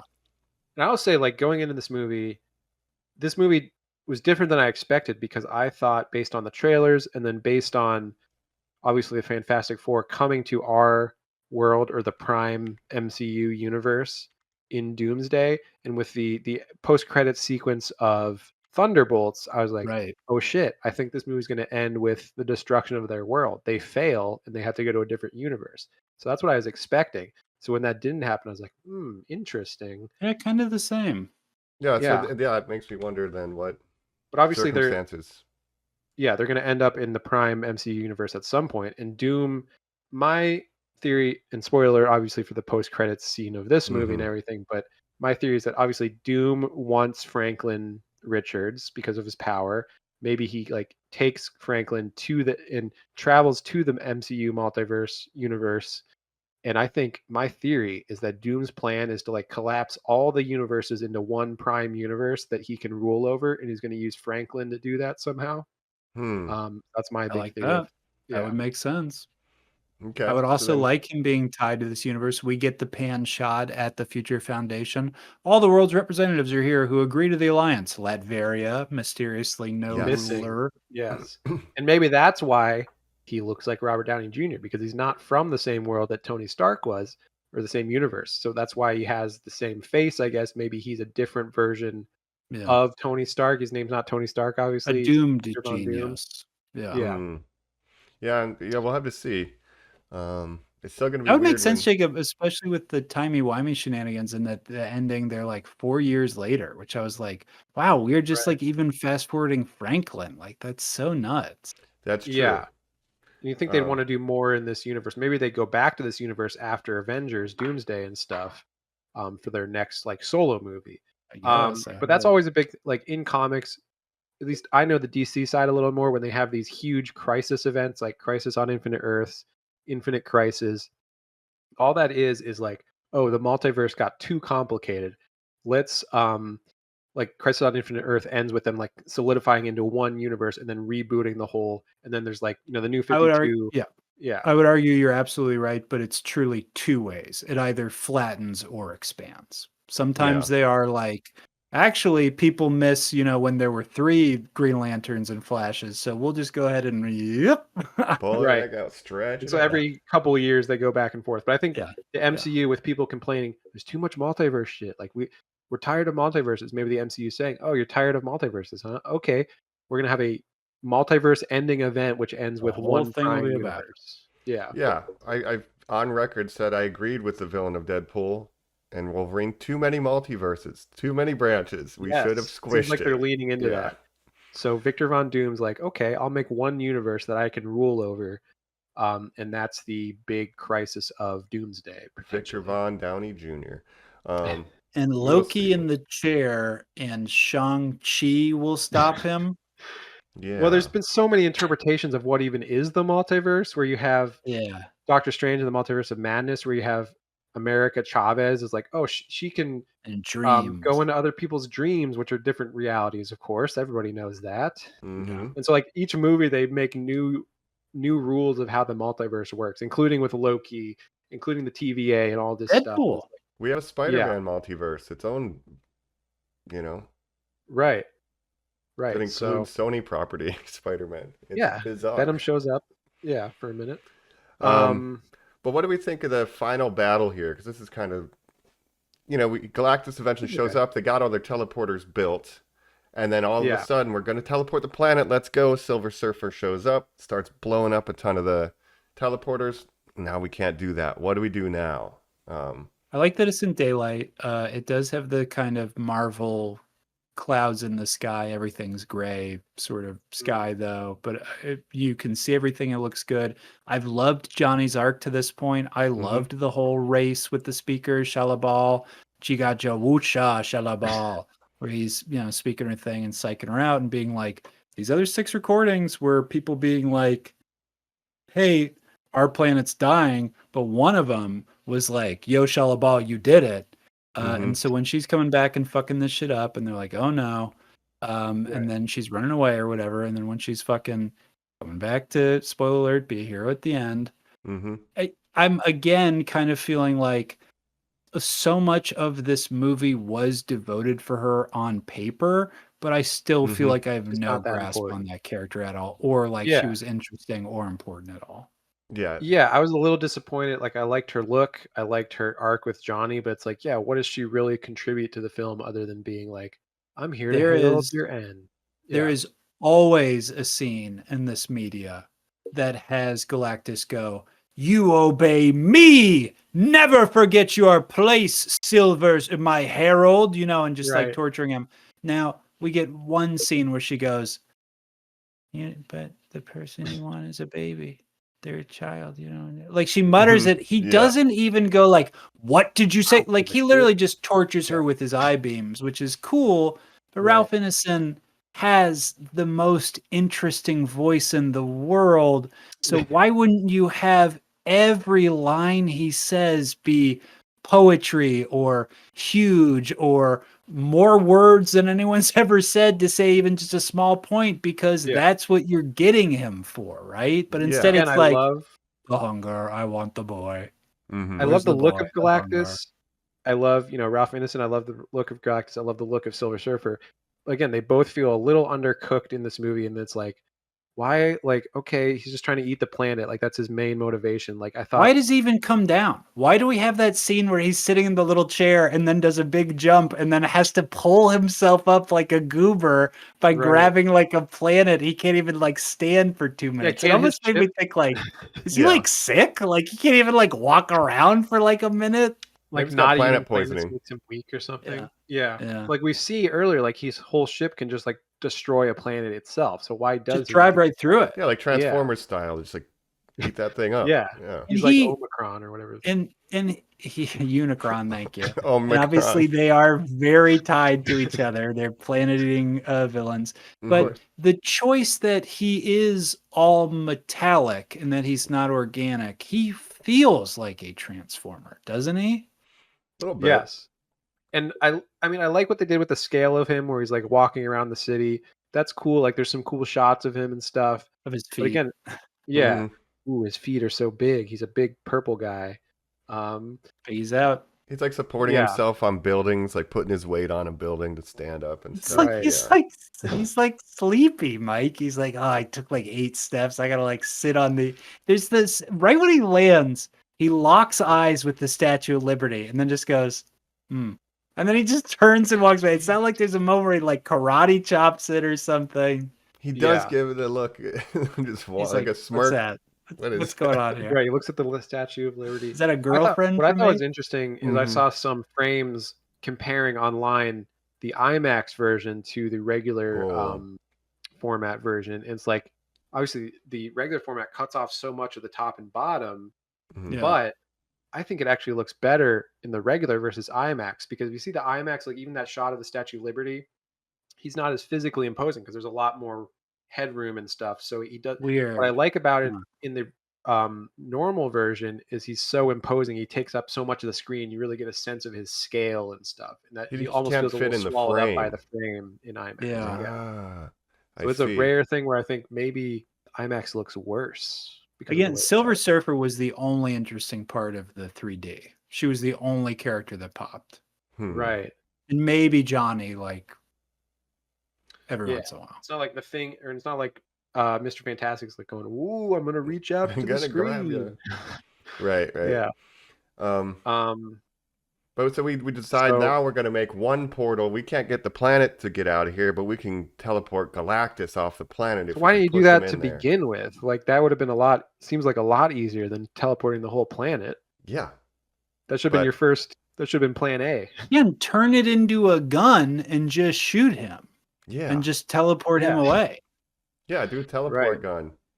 Talk about Archimedes lever. More like Archimedes lever. Leave. Archimedes Here, lever. Oh God. I really, and then of course her giving the speech is sort of the thing like Independence Day where it's like, wait, say that again. Where people have to do the Jeff Right. Goldblum, put two things together. I hate that kind of screenwriting, Mike, where he's like, here's the thing. This is exactly what we're doing. Don't you understand? Speak English.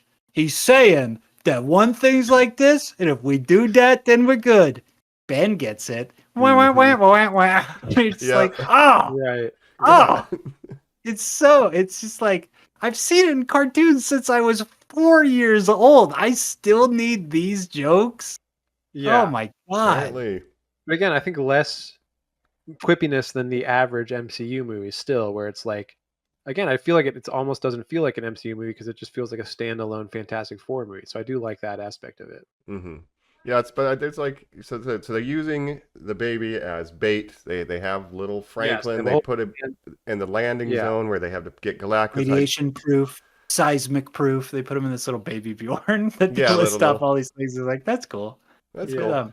So they do the switcheroo, and I do like the line when Galactus is like clever bugs or whatever. The switcheroo, Mike, the They do a plan switcheroo. for this is like, we'll fucking get him to jump down like a sick little boy, and then when he's not looking because we're driving a car around him, we'll literally just run in and swap him. One of us will like go up, and then Mr. Fantastic doesn't stretch. He doesn't like drop it in. Mr. Fiscal runs it in, drops it, and then just runs out of frame. Right. And the fact that this Yeah. is enough to like trick a god level He's being. talking like he's a billion years old. There's never Yeah. been a life form like him. What are we gonna do? The shell game. old We'll just kind of switcheroo. like over there. trick him by like moving our hands around and being like, "What's that?" He'll never see Right. it coming. It's so simple. It's Oh, just crazy. God. It might just work. I My saw this with my brilliant mom. intellect to She come up was with this plan. asleep by this point. I do Oh, want to right. point out, and was snoring, which was bumming me out. That's a bummer. I will say, I went Yeah. to see this matinee like 11 a.m. on a Saturday. Yeah. I was very sleepy because I didn't get that much sleep the night before, so I was very groggy, and I was sort of nodding off at points in this movie. But even though I didn't fully fall asleep, so I still felt like I got everything, but I was like, that could just because I was really sleepy, or it could be the movie putting me to sleep a little bit. The last movie that happened to me for was Jurassic Park. When we did that one where you guys would just keep telling me like plot points where I was like, there's no way that happened. With What are you Dolores. talking Yeah. about? And I was really trying to stay awake because I was like, I got to see this movie for the podcast and everything. Mm. Can't fall asleep during it. I was just so tired, and I was like, oh, my eyes are just getting so sleepy. I also Packed got theater sleepy. for 3D? Really? Yeah. But I That's did a a little. bummer. But I was hanging out with a friend before I went to the Yeah. movie, but we were doing some day I don't drinking. know how that much might is have the contributed movie and to how it. much That's is fair. just me. But Right. I will say, Packed theater, Yeah. theater even for 3D and no talking, I want to point out. A very good theater experience. You have to Same reward here. the good ones. Nice. I will nice. say, yeah, same here for me. And a more crowded theater for me than when I saw Superman. So more people in the really? theater, but they were Hmm. both like matinees. So I got to keep that in mind of when I went. But pretty full theater for 11 a.m. Saturday showing, and also a pretty Marvel fan heavy audience where people were clapping at certain moments. This Sure. movie got a round of applause as the credits rolled, which is a big Wow. MCU thing where it's like, yeah, Fantastic Four, which Superman did not get in my screening. But again, No, mine neither. this Hmm. audience just seemed more into it than my Superman audience, which was a little strange to me, but also makes sense because it's like, MCU fans, they love to clap. No claps. I agree with you on the size, but the people who went to the Superman show, a lot of them were wearing Superman shirts. No Marvel shirts to this one. Hmm. Yeah. The biggest Interesting. pop in Superman was the Peacemaker cameo. People go, "Oh, Peacemaker," or whatever, laughed at that. Peacemaker. That was the biggest pop of the Superman. Biggest Fucking pop in this movie Peacemaker. was, of course, the Doom cameo. Yep. Where people are like, "Oh, Same. gasp! It's Doom." Yeah, they got like a random grip. They threw the little cloak on him. Yeah. Oh God. Well, That's not Robert Downey Jr. You for sure. dare think RDJ would even? Don't even try. say to that. tell us You it say wasn't. that because I thought the same thing. Apparently, Matt Shackman in interviews said it was Robert Downey Jr. in that scene, and it was also that was directed by the Russo brothers, just like the Thunderbolts post-credit sequence was directed by the Russo brothers on the set. I'm excited of to Avengers meet Doomsday. the extra that RDJ paid $1,000 to legally change his name to Robert Downey Jr. The Yeah. official line is that it was Robert Downey Jr. in that frame. I don't know if that's true. I'll That's never what they're believe saying. Sure, it That's was. what Matt Shackman Wink! said. He's very committed to this project after we If took a if he's truckload of on the money Doomsday into his set house. anyway when they shot it, I guess No. they're like, Robert, come over Yeah. here. We're gonna shoot this quick Hey, scene. and well, should we keep talking about this, or do we want to do a little Doom talk real quick since we just brought it up? Doomsday?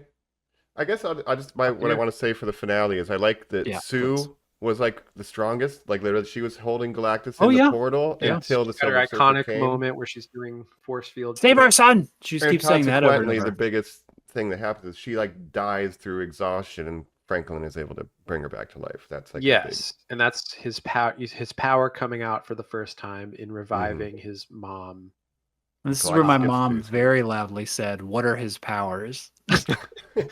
Well, he's a baby, you see. and What he are his can powers?" Bring people back to life, I guess. We're watching a movie.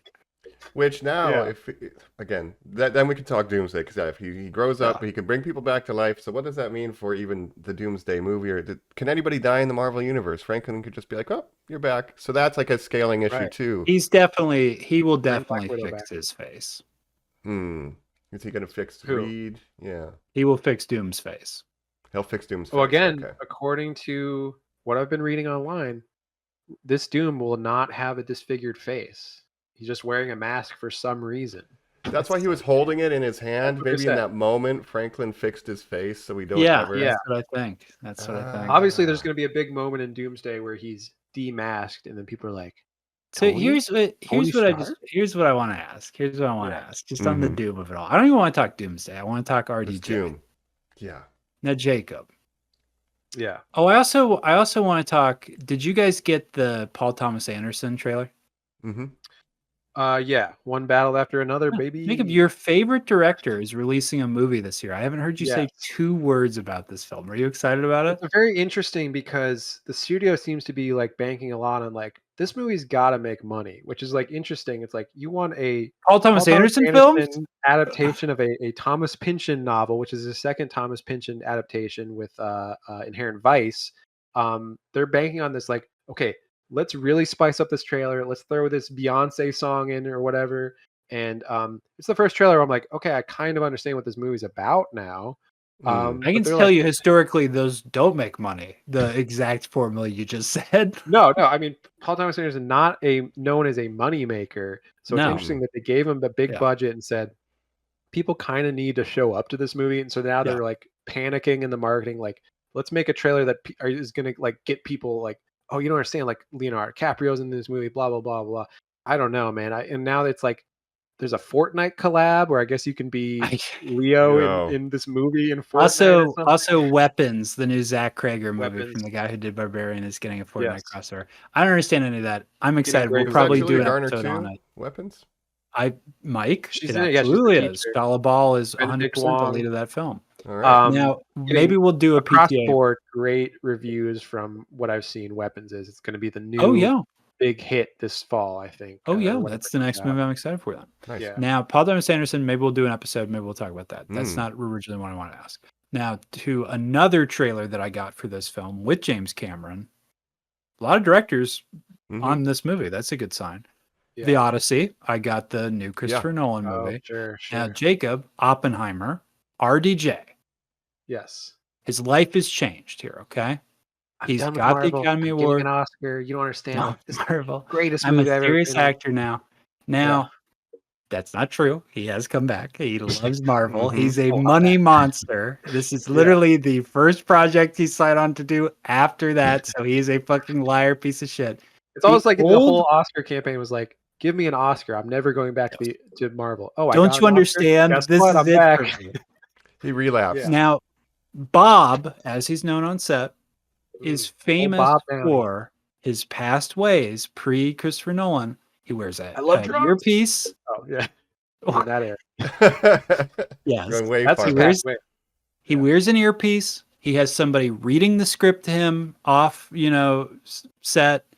That's how he says his lines. If he's choosing to even say half the stuff that's coming out. Sort of a late career Marlon Brando kind of thing. Yes, going on. and truly, I'm sure who he learned Mm. it from. Yeah. He's not somebody who takes acting seriously. So there's this balance now, this scale. He's between these two worlds. Who is showing up for Doctor Doom? Who are we getting? Is it sloppy Iron Man or is it Academy Award winning Robert Downey Jr.? Sloppy Iron I Man. feel like he took this role because he's like, look, you think I can only do Tony Stark? I'm coming back to the MCU as a different character. It's going to be a very different take. I can literally prove to you I can do more than Tony Stark in that universe. And it's like, Yeah. what a weird argument to settle. I feel like he will be trying to a certain extent where it's like he wants to be taken seriously as an actor. He won an Oscar in Oppenheimer. Look, I'm a real actor. I think he's going to be sort of trying in this movie because he's also like if his Doom is like bad and like Doomsday gets panned and it's like, oh no, the MCU's future is really banking on these Avengers movies being good. Pretty much just this, the final hope that it may cross over $1 billion again. Now, I will point out he has done these interviews since the Comic-Con reveal a year ago today, I believe, or yesterday was the reveal of him pulling the mask off on stage. Hall H, big deal. He did say, Marvel was pitching me a bunch of stuff and it all sounded interesting. And then they said this name Dr. Doom and I said, who's that? So a character he was not even familiar with. Not even know. Mike, what is your take? What will that performance be? Will it be good? Is it something you're looking forward to? Yeah, my take is the MCU was panicking. Iron Man died in Endgame. They didn't know what to do with this current phase, and they said, how much money is it going to take, Robert Downey Jr.? Please, please, please, please, whatever you want. Oh, yeah, they threw a bunch of money at him. And I think that's the main motivating factor, money monster. Maybe he'll Is do it a good job. is it a very literal answer to, well, Marvel died when Tony Stark died, for them to be like, but what if he wasn't dead? I think literally Wouldn't- it's like, panic Wouldn't move. technically Yeah. then we not be dead And too? of course, they were pivoting. The Kang Franklin will stuff bring was happening at the same time. Iron the Man Jonathan back to Major life. stuff. So Yeah, they had to yeah. pivot off of Kang. They're like, let's distract people from the Kang stuff. Let's get some kind of big announcement that's going to set the world on fire. Yeah. My take is, you know what? They got the wrong actor from Oppenheimer to play Victor Von Doom. Should have thrown some money at my boy Killian Murphy. Yeah. Would have been a great Doctor Doom. Yeah, Maybe. think I don't that's know. a good call. Yeah. Sure, Yeah, yes, I don't know. It reeks of panic to go back to Robert Downey Jr., like for sure. It just doesn't make sense. No. And then you read about how Doomsday is filming currently, like right now, probably maybe not the second, but Probably reshoots. They've probably it's already in burned production. the script, rewritten it 2-3 times. Well, it's in production, and they say the script isn't finished, which is like the Russo brothers' way now. Where it's like we're gonna Which is start the movie, we Marvel don't- curse. And when James Gunn's like, no, we wait to shoot our movies, he's not firing shots at them. He is pointing out it is a flawed system. Yes, he's definitely, I feel like, taking a sort of a shot at Marvel, but also pointing that out and saying like, yeah, we finish our scripts before we start shooting. It's this thing called filmmaking. That's how it works usually. I will say, to bring in our favorite show that's come back, Star Trek: Strange New Worlds, for a minute. Una, Rebecca Romaine, appearing as Mystique in Doomsday, has said in interviews, "Oh, are you done shooting all your scenes in Doomsday? Oh, I'm not sure. The Russo brothers haven't really told me, so I might be shooting some more scenes." I was wondering about this because she has a really weird haircut now in Strange New World. I'm like, is that something because she had to cut her hair from is Doomsday? that true? Oh, I guess it is. It's yeah. all coming together. Yeah. Interesting. It almost looks like she's wearing some kind of wig or something. And of course, she's doing, Mystique, the full body paint and everything. Wow. So, but it still seems very up in the air with this movie. It's like they don't even know what they're doing. No, and like Brave New President, like that movie was the same thing. They never had the script locked. They kept like it feels like Nope. it's a systemic problem. So I Yeah. don't know. Mike, did you Um, finish The Bear this season? I did finish it. Yes, chef. Sorry. Yes, Chef. Cousin No, was good. Cousin's good. It's better than season 3. You're laughing your ass off. It's the greatest comedy you've ever seen. No, but I like the characters. It's cozy. It's just my cozy show about yelling and being stressed out and smoking cigs. Someone ordered a food in my restaurant. Now I got to make the food. Oh, no! I had an Italian beef recently. It was one of the best things I've ever eaten in my life. They So- did we're getting Fucking a little get off it. the rails with Cousin, but they did a pop-up for the Bear in LA like a week or two ago. Wow. It was like they were doing the Bear branded Italian beefs. But anyway, But I got every beef with meal, Marvel. it comes with a lit cigarette that you have to hit. It comes with a Oh, lit cigarette, no. and you have to get a flash tattoo. yeah. It's mandatory. But Cousin Eben Moss-Bacharach is always an actor I liked whenever I see him stuff. He was in Andor too, if you remember. He was in season 1 Yep. of Andor. He was in the Marvel and Universe. He Ger- plays a supporting character in the first or second season of The Punisher. Oh wow. That's right. That's He right. plays And Micro, a very important character. his friend from the Bear who killed himself, John Bernthal. And who's in the Odyssey? It's all coming back around, listeners. my cousin! We're always on track. That's so. Yeah. What a weird small acting universe it is. That's so weird. And Tom Holland in Yeah. the Odyssey too. Yeah. It's a weird universe. I'm I can't wait for Spider-Man's interactions with Johnny Storm. I think they're gonna hit it off. What do you think about Spider-Man and the Punisher being the next movie that's announced after Doomsday? That's the only thing we have coming. Punisher's gonna be in it. Brand new. Spider-Man day. is going to team up with Punisher, John Barenthal, in the next Spider-Man movie. I like And they're doing that the new Punisher season after he was in. Why Born do you like Again, that, Mike? Daredevil Born Again. because it's small scale Spider-Man. That's what they're going for. It's They're like, just oh, street you want a level. street level Spider-Man? Yeah, That's I what like we're it. doing. Do you guys next. know the first appearance, speaking of those kind of things, Punisher was in a Mm-mm. Spider-Man book? Oh, okay, Makes sense. nice. Where Yeah. he I know is you showed up in the hunting the cartoon a Spider-Man. lot. Yeah. So that makes sense. Sure. Um, Yeah. but yeah, Fantastic Four. I guess. Fantastic First step. Four! Should we give final thoughts? Should we jump over? Let's do Should we that. use this teleporter from go to one side of the podcast to the other?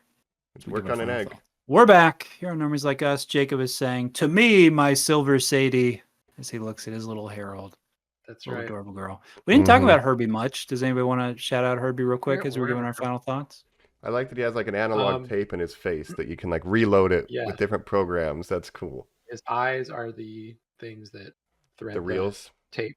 Yeah, the reels. Now, he is a character created by Hanna-Barbera. Back when the first Fantastic Four cartoon came out, they wrote out Johnny Storm and got him off the show because they were scared kids would light themselves on fire to emulate him. So they made another character, a little talking robot, a la Orko. Sure, that makes Interesting. No Johnny Blaze. it's so funny.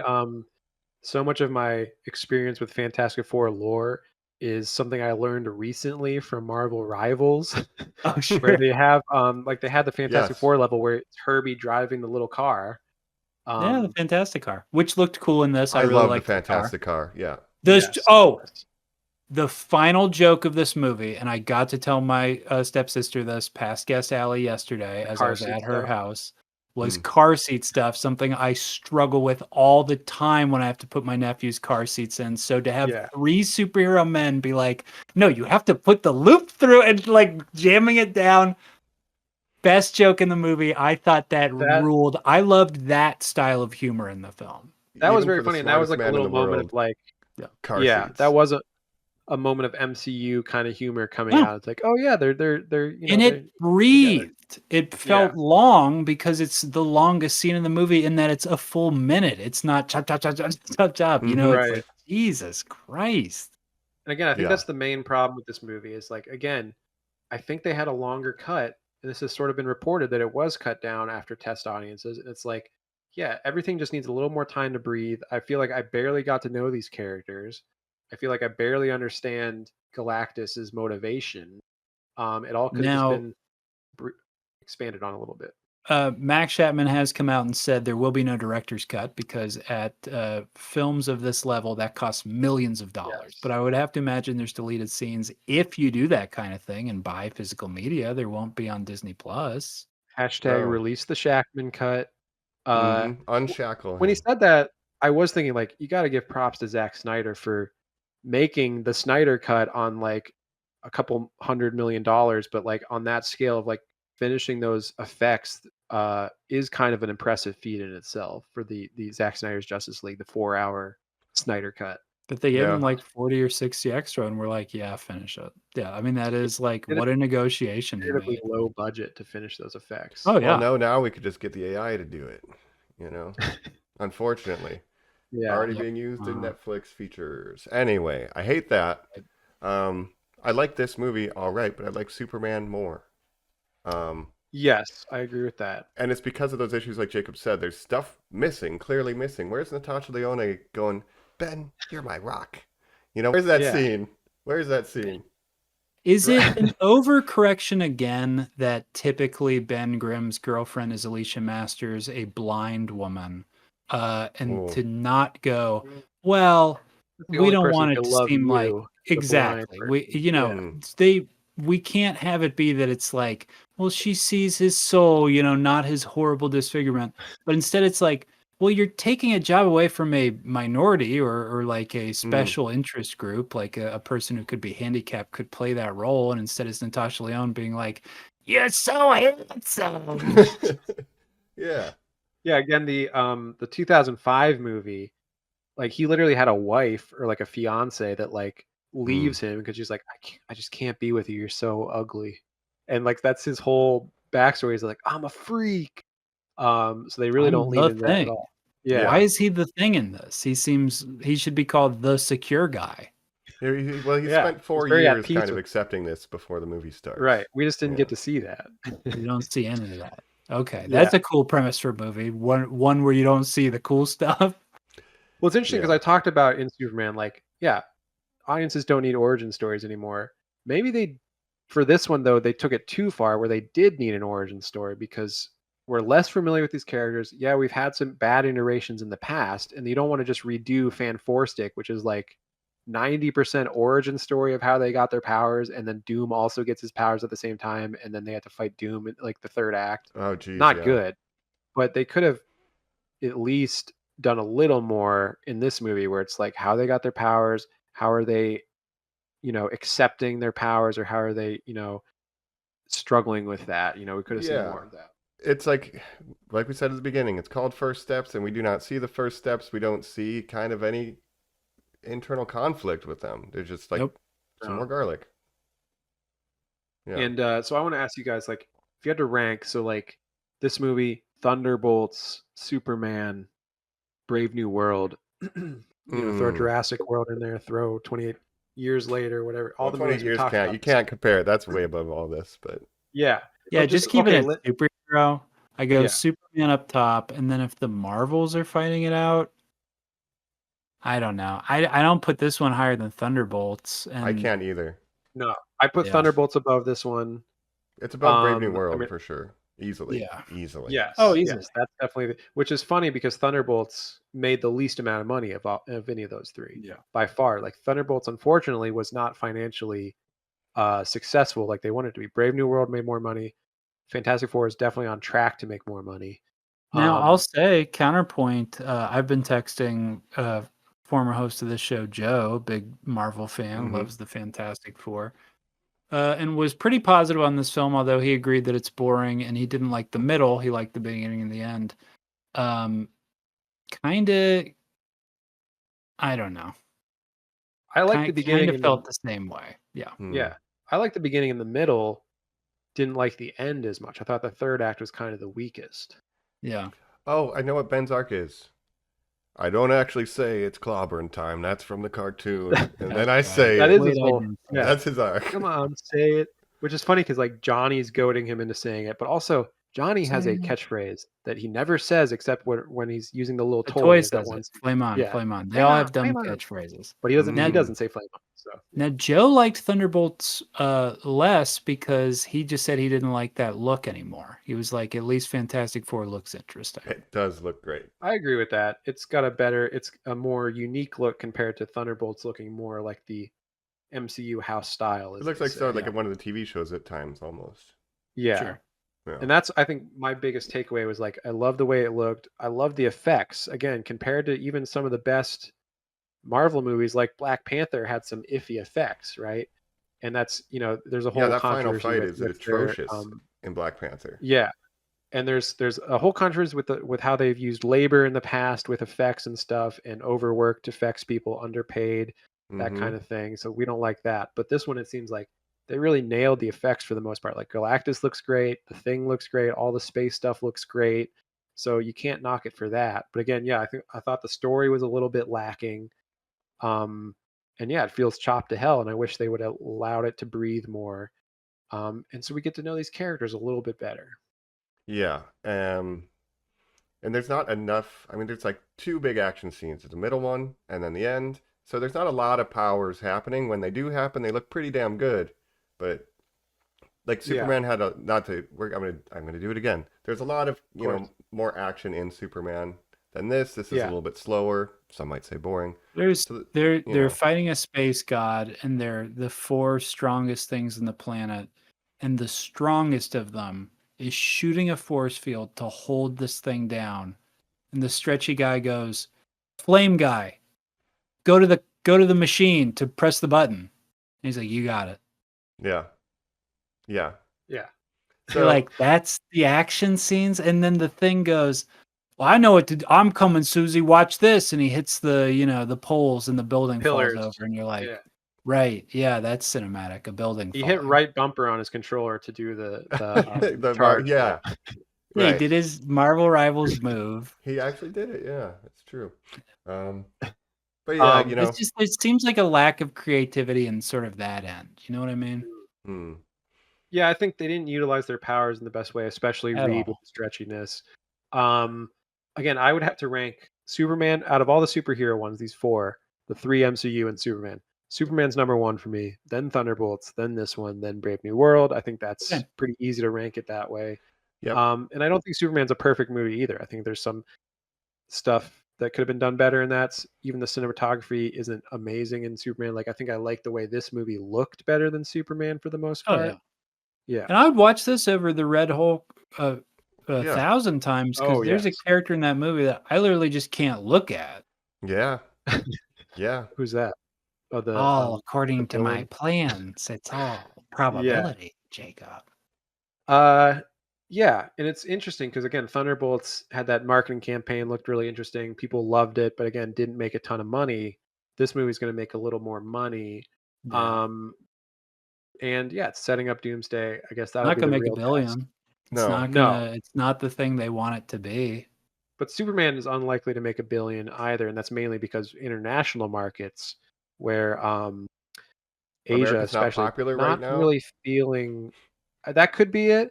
But it's ever since really the pandemic, you can't rely on international markets like they used to be able to do to make $1 billion. Yep. We'll see with Doomsday if that even makes $1 billion. But Jurassic Superman's Park doing is great blowing all these out of the water. That's the other thing. It's like, Jurassic World. And it's my least favorite of any of them. So it's like Fast and the Furious. Like, you can expect that to make a lot of money. You can expect Jurassic World.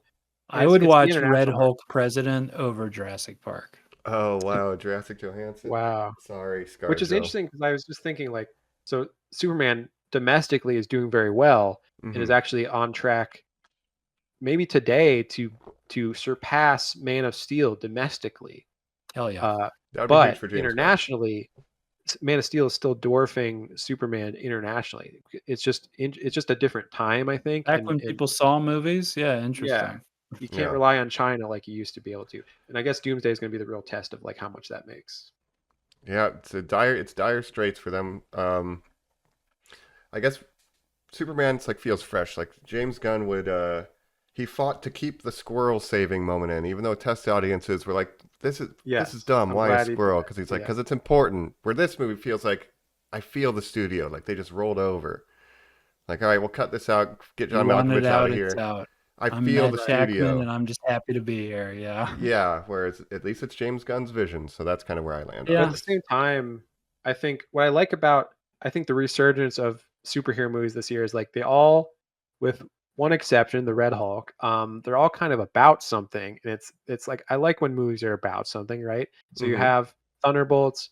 Oh, you know what? You're not alone. Like things are going to be okay. Mental health, all Mental that health stuff. awareness kind of vibes. Yeah. Yeah, Superman, of course. Kindness is punk rock, right? Having empathy for your fellow living Humans beings, basically. or living beings, all living beings, correct. And Yeah, then what's this one about? and then this one, I think it's just the focus on the family and the not them not willing to give up their child to save the world. Yeah, I think it's that big line. I think it's I Yeah. won't sacrifice my child, but I won't sacrifice the earth. I just think Which is Spock would interesting disagree because with that categorically. some people, you could take this in a certain way as an anti-abortion movie. Oh yeah. Which is interesting. Okay. Where it's like, yeah, I don't think it's intended to be like abortion is evil or something, but it's definitely something you could take out of this movie of like, yeah, family is important and like you're not willing to give up your child for anything, basically. Your child could change. You could be a space god. They could change the world. That's true. Okay. Yeah. They're not going to have health insurance or education, not in my country. But No, we'll we won't let 'em. keep them around. Right. Any other final thoughts about the first family? Otherwise, Jacob, what's coming up? Yeah. Ooh, Do we good know? question because we have might not be in planned surprise. really August yet, Wow. so we're gonna have to figure that out. Wow. Don't have anything to tease right now, but we have some. We things know we'll have coming a up. Strange Miyazaki New down the Worlds. line. Yeah, we know We'll there's have some new Miyazaki. movies, some new shows. We've got our show back, Star Trek. Expect that in the future, listeners. We've got We're a coming. show right down the road. We've got Mike- Twisted Metal season 2. Mike, we got Twisted Metal. Mike is living us in the Xbox world. We're doing it. We're committing to it. That should be a fun. Oh, that's whatever our Please, gimmick's the gonna be Xbox for that. 360 draft. Yep. Very silly. Yeah. So we've got some things coming up. Mm-hmm. We'll have to talk about it off pod because I don't know what all the like. I was looking so forward to July with these big movie releases. I don't even know what's coming out in August in terms of big movies. So Probably not It's- much. I'm a little depressed because I'm like, I was waiting for like a whole year. Like ever since Superman got announced and like its release date, I'm like, all right, July 2025. I have to, keep living for that. Now I have nothing to God. live for anymore. Oh no. Doomsday. It's all over. Yeah. For a Tuesday. fucking watch it where you're talking about weapons and how good that is. Yeah, we Mhm. might do a weapon. I mean, we could do a full episode on weapons if we all like it. Like a Sure. Sinners. Sinners, we see. weren't necessarily planning until last minute to do an episode on Sinners because we all liked it. This might be a watch it thing before we get out of here, but I was just thinking how crazy it is that like 4 of my favorite movies in the last year and a half are all horror movies. Mm. You know, Romulus, Nosferatu, 28, and Sinners. Like, and Yeah. now we're gonna get weapons. We Like, could have maybe weapons. It's a Yeah. resurgence of the genre, so maybe that'll We be all something, like but we'll see. Barbarian, I think. What if we did a second episode on 28 years later? Yeah. Okay. Look, we're going back to it. We'll have the Look, Bone Temple. We've got coming out more next to year. discuss. Absolutely. We'll be doing a scripted reading. With a Yeah. table read, yes. I'm Colin Sampson. Yeah. All right. Well, But yeah, we'll have a mystery that's the episode Fantastic next Four. week. Yeah. Get First ready. step. That Yeah. was the Fantastic Four. We've been your first step. Step on us, mommy. Reach out to us at When's the Emma Frost normies_like_us if Yeah. you're Emma Frost and you could tell us, hey, I play these characters in Marvel Rivals. I love them a lot. Or actually, I really liked that movie. We love to hear that there. We'd also love to hear episode suggestions. As you just heard, we could use them. So hit us up. That's right. And speaking of Marvel Rivals, just to throw this out there, Colin and I were playing the other day, playing with some Fantastic Four characters, and we were doing the little bit of the Thing and Johnny Storm. They had the new team up where Johnny can pick up the Thing Out and of the then they movie. throw him down. Yeah, Mike, Yeah. have you done this yet? Have you done that move? No, I've just seen on social media being used to terrorize the backline healers. You just drop the Right. thing off back there. Pretty And, crazy. And then if Yeah. you get a full team of the 4, you get, Sue's shield, extra thing. But it's literally that team up is called the First Steps in that Yep. game. So, and they Oh, released the cool. new, I didn't mention skins for both Marvel Rivals and Fortnite. We have the movie skins. So check those out. Nice. Yep. Pedro Well, we'll be Pascal. checking that out. God bless the Marvel machine. It will Mhm. continue to roll and crunch us all until we're Seems gone. like it. The Seems like it. Marvel I mean, is maintenance it back? continues. Is it back? That's the question. I don't Oh, think Kevin would love if it was, but we don't know. But let us know if you think it was and hit us up on YouTube. We have been your hosts. This is the Colin thing. The Cling. so. Mikey The Cling, Storm. not the Cling. And hey, this is Jakey Storm Flame on, motherfuckers. Flame on. Here's the thing. It's clobbering time. And yeah. Say that again. Fantastic. Thank you, Normies. Yep. Bite. Bye. Some Bite. people might consider this movie the Fantastic Boar. You know? You know what I mean? Ooh.